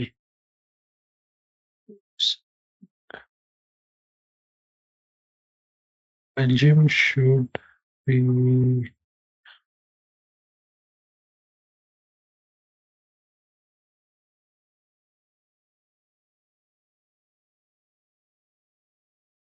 So basically what this all does is, like for example, create, there will be a creation that I explained, then again submit, reject, resend. So based on the country, so if you see Brazil requires lot many things. So they have purchase order assignment, they have invoice assignment, they have validation, XML validate, check status. Then once it is complete, what should happen once the document is complete? So all the subsequent underlying class and method would be called. Here is the code, whichever, like I was explaining the process, right? Create and send for Belgium. For Italy, we have validate in between. For Korea, we have 4 or 5 process with sign. So all these would be part of this particular code. So whenever you hit, that's why it's a pre-built or pre-shipped code that you have within these classes and methods. And as you also know, that for extension, we can create an implementation of the existing class, and then you can add your own custom implementation there. So if there is something out of, basically in that particular class, we basically create a new method, and then we map the process step with that particular method, which basically tells the system what action to take. Or there is, so in standard classes, there is also option to provide an alternate implementation through bodies. So they will have some external implementation or bodies given at the particular point where you can trigger not the standard implementation, but the implementation which is implemented in the body class. So that way you can still enhance if you have some custom logic to be in place, let's say for validation. But this standard class and methods cover all the particular country scenario. So for Korea also, maybe if there are something we can. And this configuration will come as soon as we activate the content. This configuration would already be there in the system, correct? Yes. For all the standard countries. So these are all standard countries, and these are made because of the business process. So that's why it's a process manager, which is termed as. So whichever country follows whichever process, like see, if you can see in US, it's create, delete, edit is also allowed. So then you have status update. So these are all these would be the steps. Right? These are all default templates kind of thing. Come default. Correct. So this is process step. So this is similar to what we have in OpenText now. So they have exactly, yeah, that's what I'm comparing. So I see that it's all there. The only in case generally we don't want to do that. In case separate rules are there, we need to copy the standard class and customize as needed and assign the right class over there. Instead of CLE document years, we need to change to GCL. If there is a true custom requirement, we have it. But I think Advi is saying that SAP is giving us some extensibility bodies too. Oh, that's what my question. So how this is different to the bodies what SAP already providing, right? In case of Korea, there are some bodies already giving it. So yes, so Korea body SAP has given with a purpose, because I think there are BRN, if I could recall. So the Korea needs a BRN in a particular format. So for especially, and no other country has that kind of requirement. So they have given a body which, if you implement, then it will particularly validate that BRN number specifically. Otherwise, if you don't validate that, there will be sure shot rejection from the authorities. And because they strictly check on, that's what I can recollect. So giving those pre-configured body was intentional. Here, if you still have a process which do not, like always, SAP always gives a flexibility on extensions. So there may be a process where you still feel these many hook methods or process steps are not enough. You would like to have your own, like you were talking about your business owners, right? They were very skeptical of, let's say, invoice maybe greater than $50,000 or $50,000 should not go through this process automatically. So maybe in the validation phase, you can also put a check that if the amount in the document exceeds this, please exclude it from this process, etc. That will not be part of the standard process. But maybe you can, like you have create, delete, edit, validate. So you can also have an extension of validation if you want. But ideally, that's not recommended, but I'm just telling. So there can be very specific requirements if you want to cater to, but it is just like any other normal extension to these class and methods. So any class and method which is given by standard, you also can have an extension, create Z class, call that implementation. Okay. So this is about process steps. So one clarification here. So since I'm comparing with everything OpenText to what we are currently have.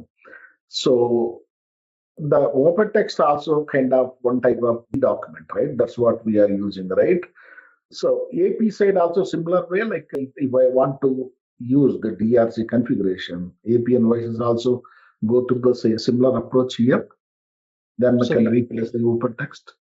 You mentioned open text, right? Not open source. Open text is kind of what I know. I'm not an expert there, but open text is more from exchanging a third party or an integrator, which you can send your iDocs or documents. So they would invoices like AP invoices, yes, kind of. Yes. So that process is little different. So like if I take the example of iDoc, so iDoc is a SD document which needs to go to, let's say, to another SAP system. So maybe, or a non-SAP system to be precise. So then they do all the conversions according to the source system. They send it to the system. So that's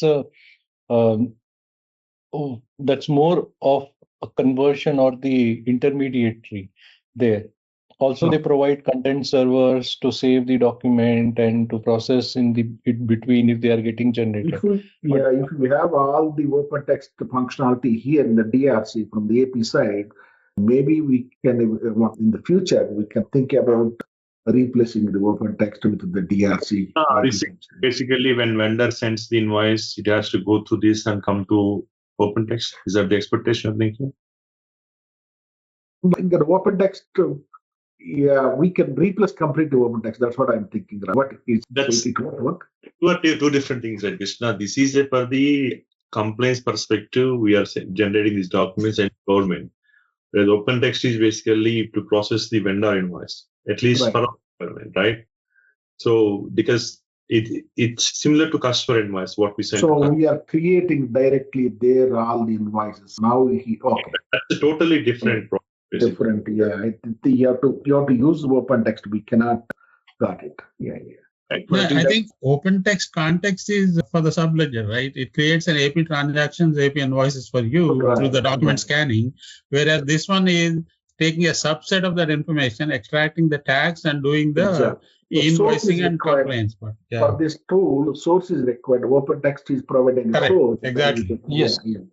So that same iDoc example. So iDoc would come to your system, would create the subsequent SD or document, right? Purchase order or a sale order from an incoming purchase order.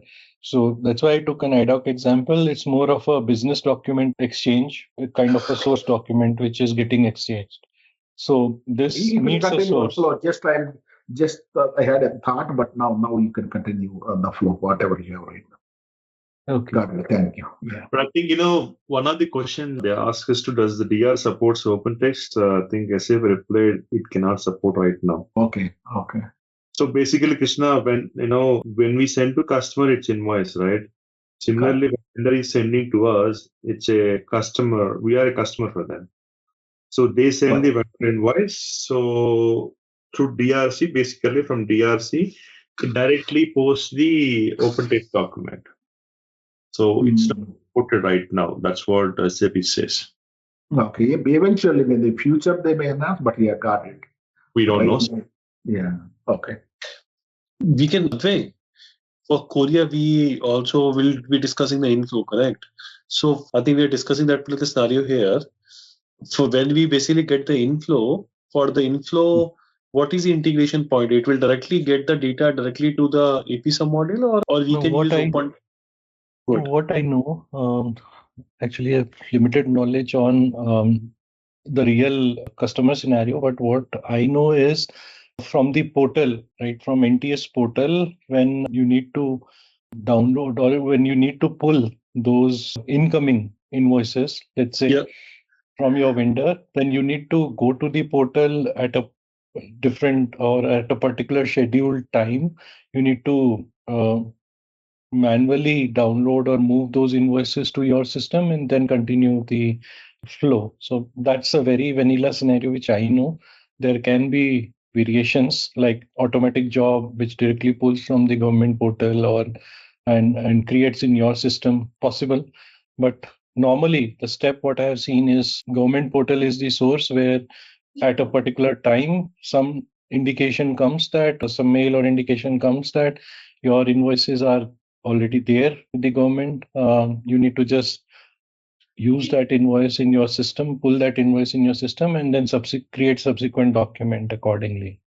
So that's what I know. So basically, we have to manually pull it, but at least from an AP perspective, we still have to send that acknowledgement that we have paid this particular invoice. Correct?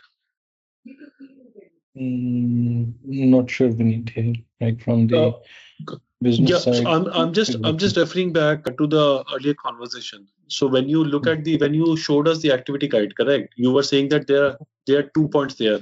There is a customer point and the vendor point. Okay. Correct. Earlier we were saying that Moody's is a vendor to the customer. Okay. Because Moody's being the vendor, we basically send an invoice through BTP to the authorities. Okay. But there would also be an inflow also there, correct? Where we are now the customer, we are now also the customer. Yes. So from BTP, we can also pull the invoices that from our vendors for Belgium, let's say. Okay. So from portal, let's say from the portal, you either manually or with some job, again, the same process, you would get that invoice in BTP, the invoices would be passed to your source system and subsequent document would be created. So if you have BTP... But again, that will still be e-doc, correct? That would be an e-doc acknowledgement, yes. That would not be a source document, yes. That would still, okay. So that would be the e-document. So now that e-document... Which the government has acknowledged, like from your vendor, as you are the customer. So I'm just taking a courier example because it's not the Belgium ones, because Belgium ones, government do not even come into picture. It's all paper and integration with BTP. So in Korea, again, when you have a government in between, so after what the vendor would have done is cross through their ASP, send it to the government, and then as a customer, you would have an integration from your side to an ESP and ESP to the government, right? So government would be sending it to ESP again, or ESP would be informed. ESP would be again pulling that invoices for you as the customer, and they will pass on the message to your calling system, let's say BTP to ASP integration. And there is where your BTP will again pull those details to your system. But it will all be acknowledged invoice or e-document, not the source document. Yeah. So let's take that example. So we when we pull that particular information in DRC, it will still be the e-document, but we haven't gone through the process, correct? We haven't created vendor invoice in a system for payment. So can we take that e-document information and pass it on to the sub module in AP to create the invoice? Yes, ideally that should be the process when you get the confirmation, right? That your vendor has sent, you have validated that the e-document is correct, then you can trigger the subsequent process. That is also the recommended process. So that will be a complete end-to-end process, right? We are sending invoices to the customer, and again we are receiving some of them incoming invoices from the vendor.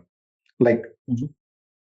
So we have to then so then in that particular case, Krishna, then we have to enable the incoming piece and then integrate our e-document with our AP process and then route it through that particular side. But the only challenge on that one is link to the OpenText, like that time when you're receiving invoices. But I think as of now the problem is that e-document solution doesn't support OpenText. So we'll have to talk to OpenText people how the e-document information, because if you think about it, as of now, all our payment approval happens in OpenText. Okay, so even if you want to look at that particular integration, unless the product supports OpenText, we are basically we can't do anything because our approve we cannot otherwise we have to DotCom OpenText and come up with the approval in AP process directly, or we'll have to figure out that. It's not that straightforward. Basically, when the customer, sends the vendor sends the e-document, it has to convert to an OpenText document. Some kind of map. If that is there, it will flow down to the STL process, right? Yeah. After that, the only challenge is to actually get that particular piece. Right. It's whether one question: is there a process step, Advai, that does the same thing what Vineet and others are talking about? I mean, basically, translating AP invoice until eDoc, it makes sense. Customer invoice is different because all of your native information is your source system. You have all the company codes, your products, and everything is there, self-contained in a sales invoice. Whereas AP invoice is actually coming from outside, where you don't have any information, company code, or any of your required details to create AP transaction. So, is there a process step where an eDoc for AP can be converted to an AP invoice? You have to check that. Getting into eDoc is fine because it is through BTP. Understood. I understood. Maybe you have to check the documentation of. Since OpenText is not supporting eDoc, somehow we need to convert that to normal invoice, and we have to process through OpenText here. If you want to test complete end-to-end round scenario. But actually, what you brought up earlier made sense in a way on the AP side, Krishnaya, because ultimately, as a process step, if DRC has an ability to convert an eDoc into a source invoice, I mean, it does most of the job actually, because at that point, the OpenText document becomes redundant. You can replace it, at least in the areas where it is supported. Korea, it is not, but they're saying Korea is not supported. Maybe other areas they may allow. Yeah. Oh, actually, that is one type of not 100% eDoc related, but some kind of like another form of the eDoc process. Yeah, it won't replace the whole thing. See, even if for eDoc to from a vendor invoice to come to your eDoc in your system in your DRC, not every vendor will be sending them also, right? Because there may be some countries where it is mandated, vendors will send it to you. Whereas you have to run through the AP process, normal AP process in rest of all other countries, right? For example, let's say US, there is no mandate as such. Whereas in Korea, suppose all vendors are supposed to send it to invoice to their customers. So, I mean, it would be interesting otherwise to see if there is a process which will does the reverse side, the one that we're talking about. Yeah. Exactly. Yeah. So automatically, at least I'm sure that automatically that doesn't happen. Like incoming e-document would create a subsequent AP document that you're looking for. So you need to do a lot, actually. A lot of mapping need to happen, right? The AP invoice will come just like several vendors will send invoice in their own format. All of them has to conform to your org structure, your company code, your chart of account, your accounting, your vendors, and all of those stuff. It will be a massive effort, even if you have a process step. Yeah, eventually the e-document, e-invoice, right? When the e-invoice comes from the vendor, we convert, load into OpenText, or if the functionality works, then load into OpenText. Then again, those AP invoices also will convert to the eDoc, right? So AP invoices and all those things also will convert to the eDoc. So we coming eDoc and load into SAP, then those documents will convert it to the eDoc again from the original invoices. So I think those are the interesting things. Like there are interesting things actually. But from an architecture point of view, also the DRC product, what is the main objective? It is meant for tax and compliance, right? Regulation only on the tax point of view, because it is trying to cater to tax authorities and government tax regimes where you basically don't evade tax and whatnot. Probably I'd maybe a stretch for it to take an eDoc, which is actually meant for a tax and compliance purposes, and to create a subledger document, which is actually AP invoice, right? AP transaction. Right. Probably it might be too much to ask for a product actually, it is not their intention supposed to be. Whereas OpenText is actually built for that. You scan an invoice, it is supposed to create AP transaction for you. Krishna, basically, how do you map? Like, let's say then you now have two sources, correct? It basically defeats the entire purpose of e-invoicing, correct? Invoice has two flavors: customer invoice and vendor invoice. It's the same copy information. How do you look at it from a different angle? Is what the question is. Once you receive that particular information in your system, e-document, then what you do after that? Because it is already... I think there is a difference. If it is a customer invoice, all of your information is actually you own them. Your company code, your product. I'm talking about EP perspective. Like let's say now you are the customer, correct? You receive the e-document, then what you do it? Because if you again route an invoice from your regular system, you create a vendor invoice, you pay that invoice. How do you still have to give those details, like the invoice that you paid, you still have to get that information to the authorities. But how do you match your e-document with the invoice that you generated? Like there has to be some mechanism to map it, correct? I get that you can still create two different sets of document. You may not be able to take that e-document details back to the submodule, but there has to be a way to map your e-document with the vendor invoice that you created. With your original invoice, it has to generate the e-document there also, like the billing document and the e-billing document here. The similar way, the regular invoice and the e-invoice document. It is something like this, right? The process where it originates.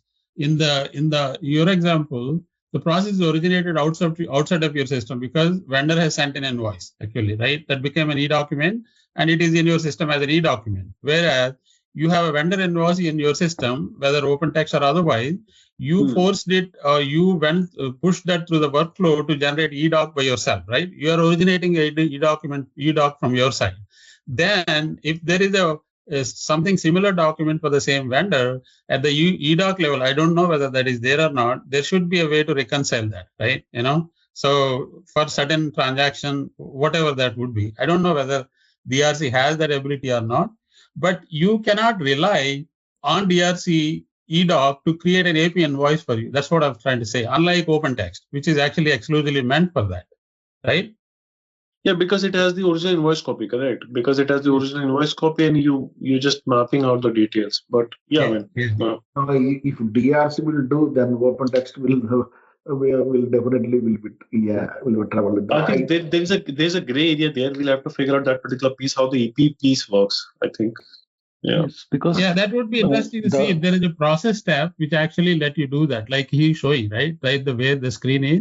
Ideally, let's say in Korea case, there should be a reverse process step where it will take an e-doc and convert it in AP invoice, I think, right? If that is allowed.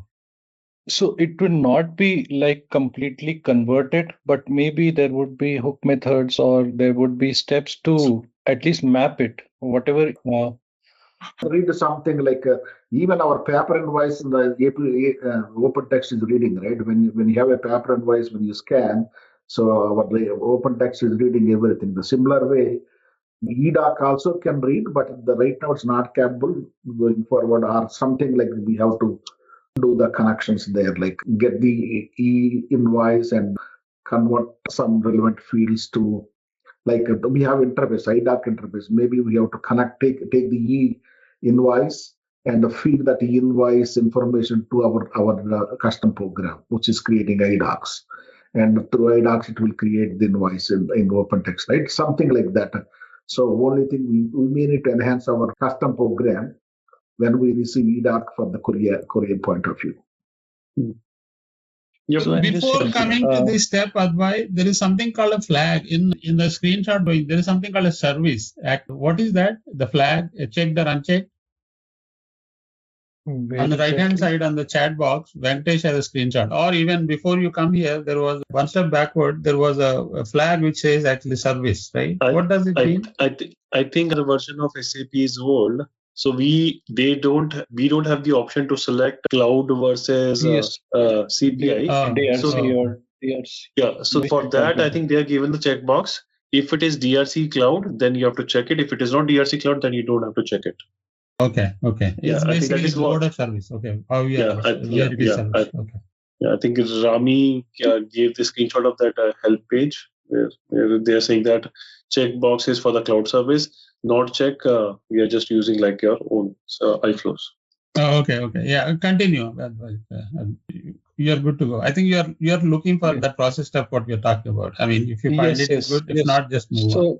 There would be something where, again, the incoming document can be mapped or to the source. You can look at the preview of the source document, and then if you feel that's correct, you can go ahead. So I think because a lot of steps are there for Korea, if you see going through, so there are n number of steps and n number of validations for a particular invoice, like trigger sending to ASP, then even the email edit option is also there for invoice update option. So a lot of process steps are there.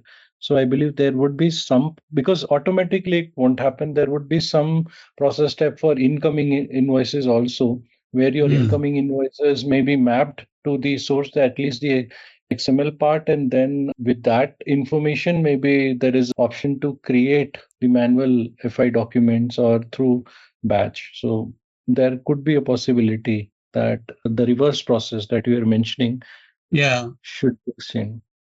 But actually, what my life has seen is still the receiving of the e-document. So I'm not much aware of what happens afterwards in the business system, but I can check from my side what happens if I get the information.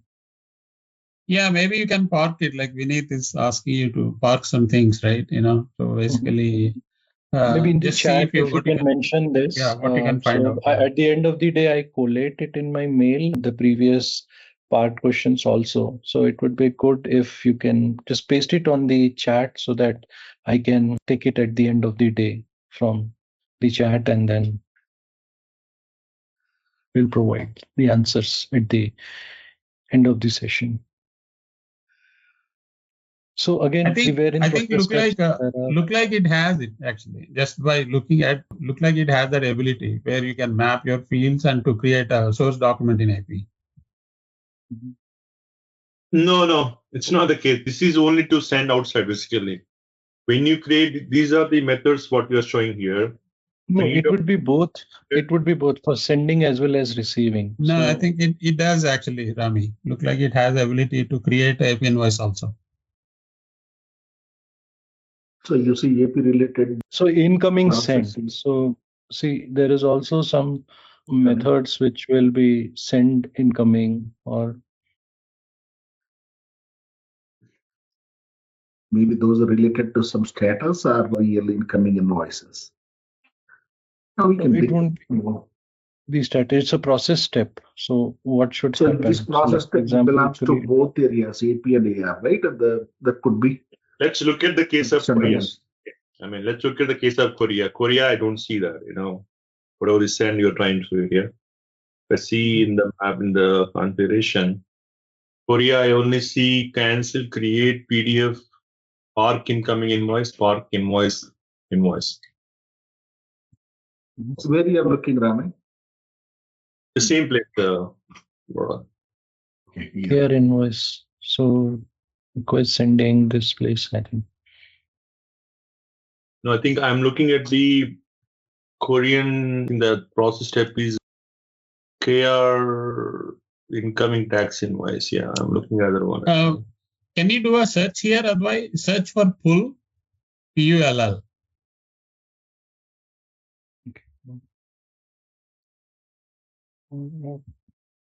Did you ask cockpit or just guessing? Do we? Yeah, I think. Do we have a separate class for the pull? Do we have a separate class for the? Yeah, just search for pull. May not be here at the process tab, maybe at the cockpit level, probably. There is something called a pull. It is a process which actually pulls the documents. So where are the message types? Document, are the message types here? Message types. So message types would be separate. In the cockpit, I think, right?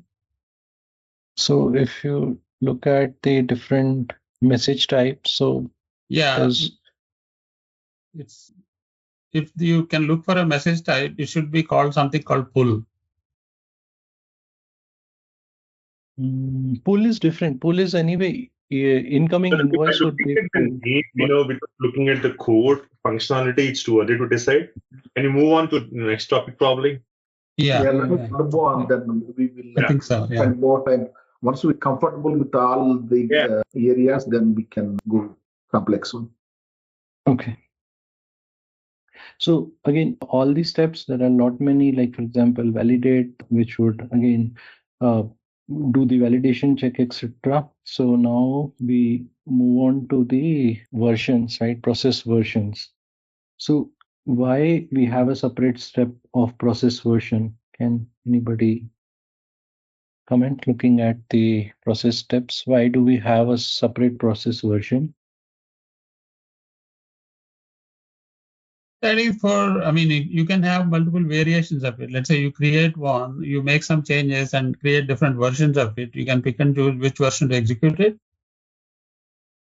Yes, multiple versions of a particular scenario. So just to maintain different version. So similarly, you have, so what would be the different versions for different scenarios? So there can be n number of variations, right, for different scenarios. So that's where version is maintained. Then we have process steps again. Now, 1 or 2 minutes on the process step again. What does this process step variant means? So this means we automatically executes based on events. So if you remember when we mentioned in the initial times that when there is a create step, so hook methods are automatically triggered. So it will run on the invoice posting. So it will eliminate all the manual steps like link to BT and the system events, right? We saw that explanation that as soon as you create a source document, you activate BT, you will get it into the e-document cockpit. So that magic happens on this particular step. So there are hook variants, which are nothing but standard programs or events that I was mentioning. Already part of SAP. So you just need to mention the variant, what exactly it should trigger, and it has all the codes in the backend to trigger, or it's a trigger point, basically, just to mention. It's a trigger point that will, if the configuration has the BTE or the system event, it will automatically link that to the e-document creation. So that's the easy explanation of that. You're talking about the automation, correct? Like once the Yes, correct. Once you create a document submodule, if the class and the variant hook support BT, then only automatically done. Otherwise, you have to do it in the batch mode only. Correct. So there would be a few variations, like for variant. So like hook, there would be also a manual variant. So when you explicitly require some user actions to be triggered, like submit. So submit step is a manual step. So until the user clicks the button, it will not happen. So you need to mention that, like here is hook, right? Hook is automatic trigger man. So if you want something to be user action controlled, then it is manual.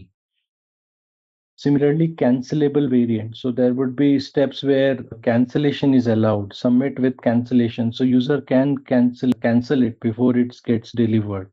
So then again, there are restartable options. So lot many options, I would say, which is already mentioned here. So the crux is there are different, again, these are all pre-coded events. User do not need to do anything other than just mention what is required for one particular country and maintain the document process accordingly.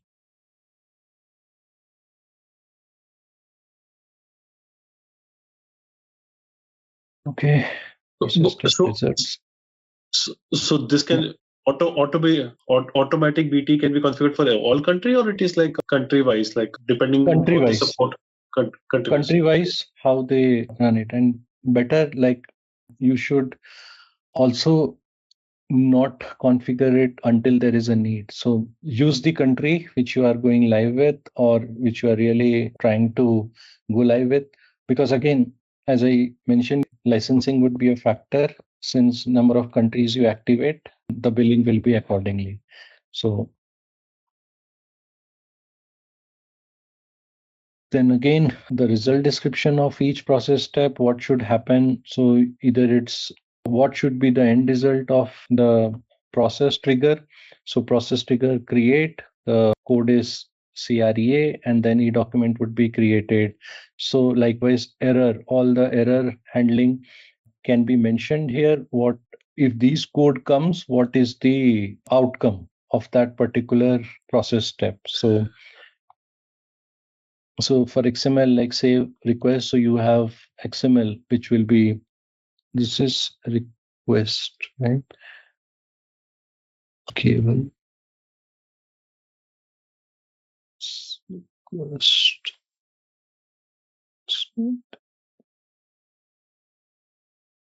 So again, standard codes, what should happen if you mention a particular step? So all those details are mentioned in the result part. What should be the end result of, like, for example, send. So send the data, not all things are correct. That's what I am looking at, because save request should not have XML archived. So save response, again, XML archive. So something is wrong with the configuration or the data. That's why I'm not 100% sure this should be the correct result description. But yes, again, this is just to look at what should happen when you choose the particular process for a particular country, like CREA, create, should create, and these are all selectable and configurable items in your process steps or workflow. So now coming on to the flag part. Okay. So again, there are different flags, right? Almost there are different kinds of flag which are mentioned here. Again, why do we need flag? Why they are mentioned as a flag? Like, what is the rationale behind having flag? Isn't these are the step status?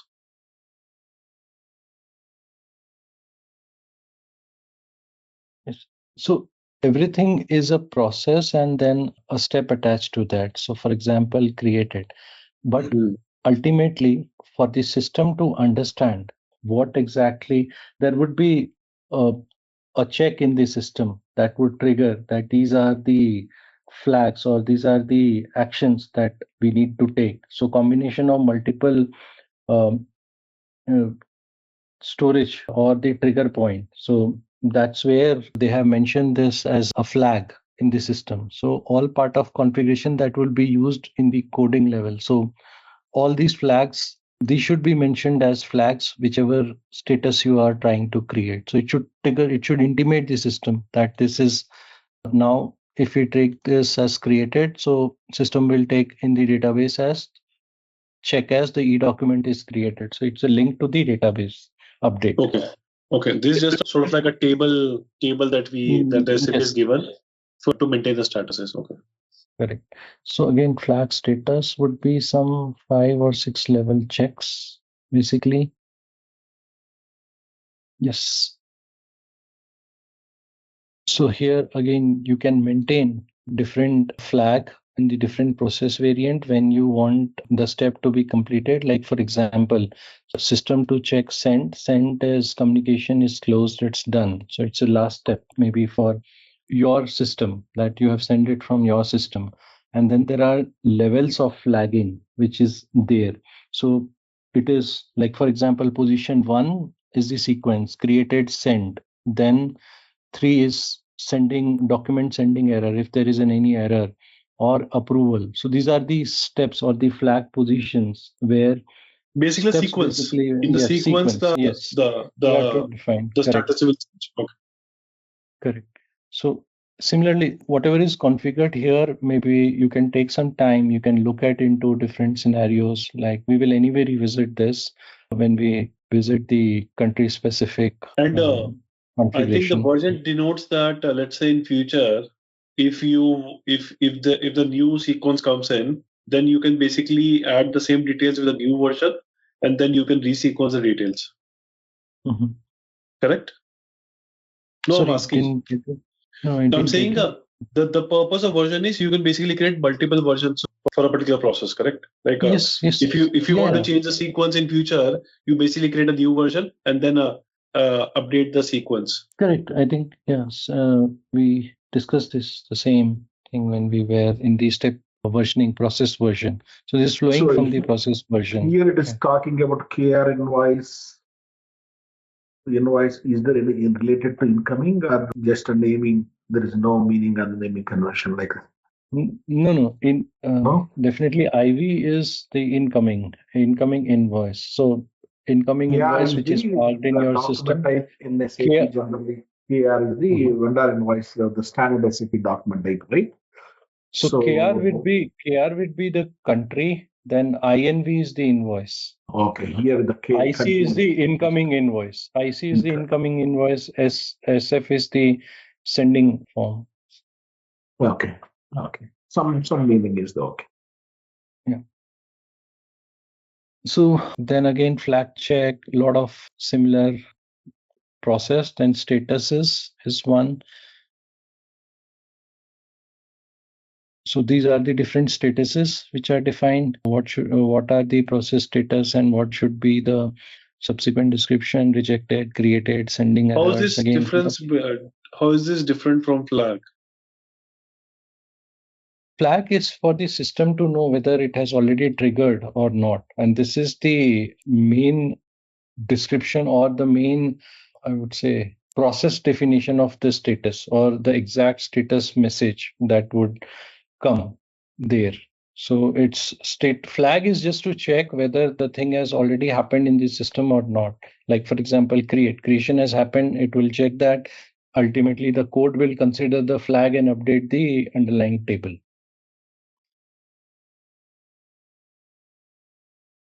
Okay. Yeah, I think when we do context-specific configuration at that particular part, it will become more clear. Yeah, as of now, I'm just trying to digest it.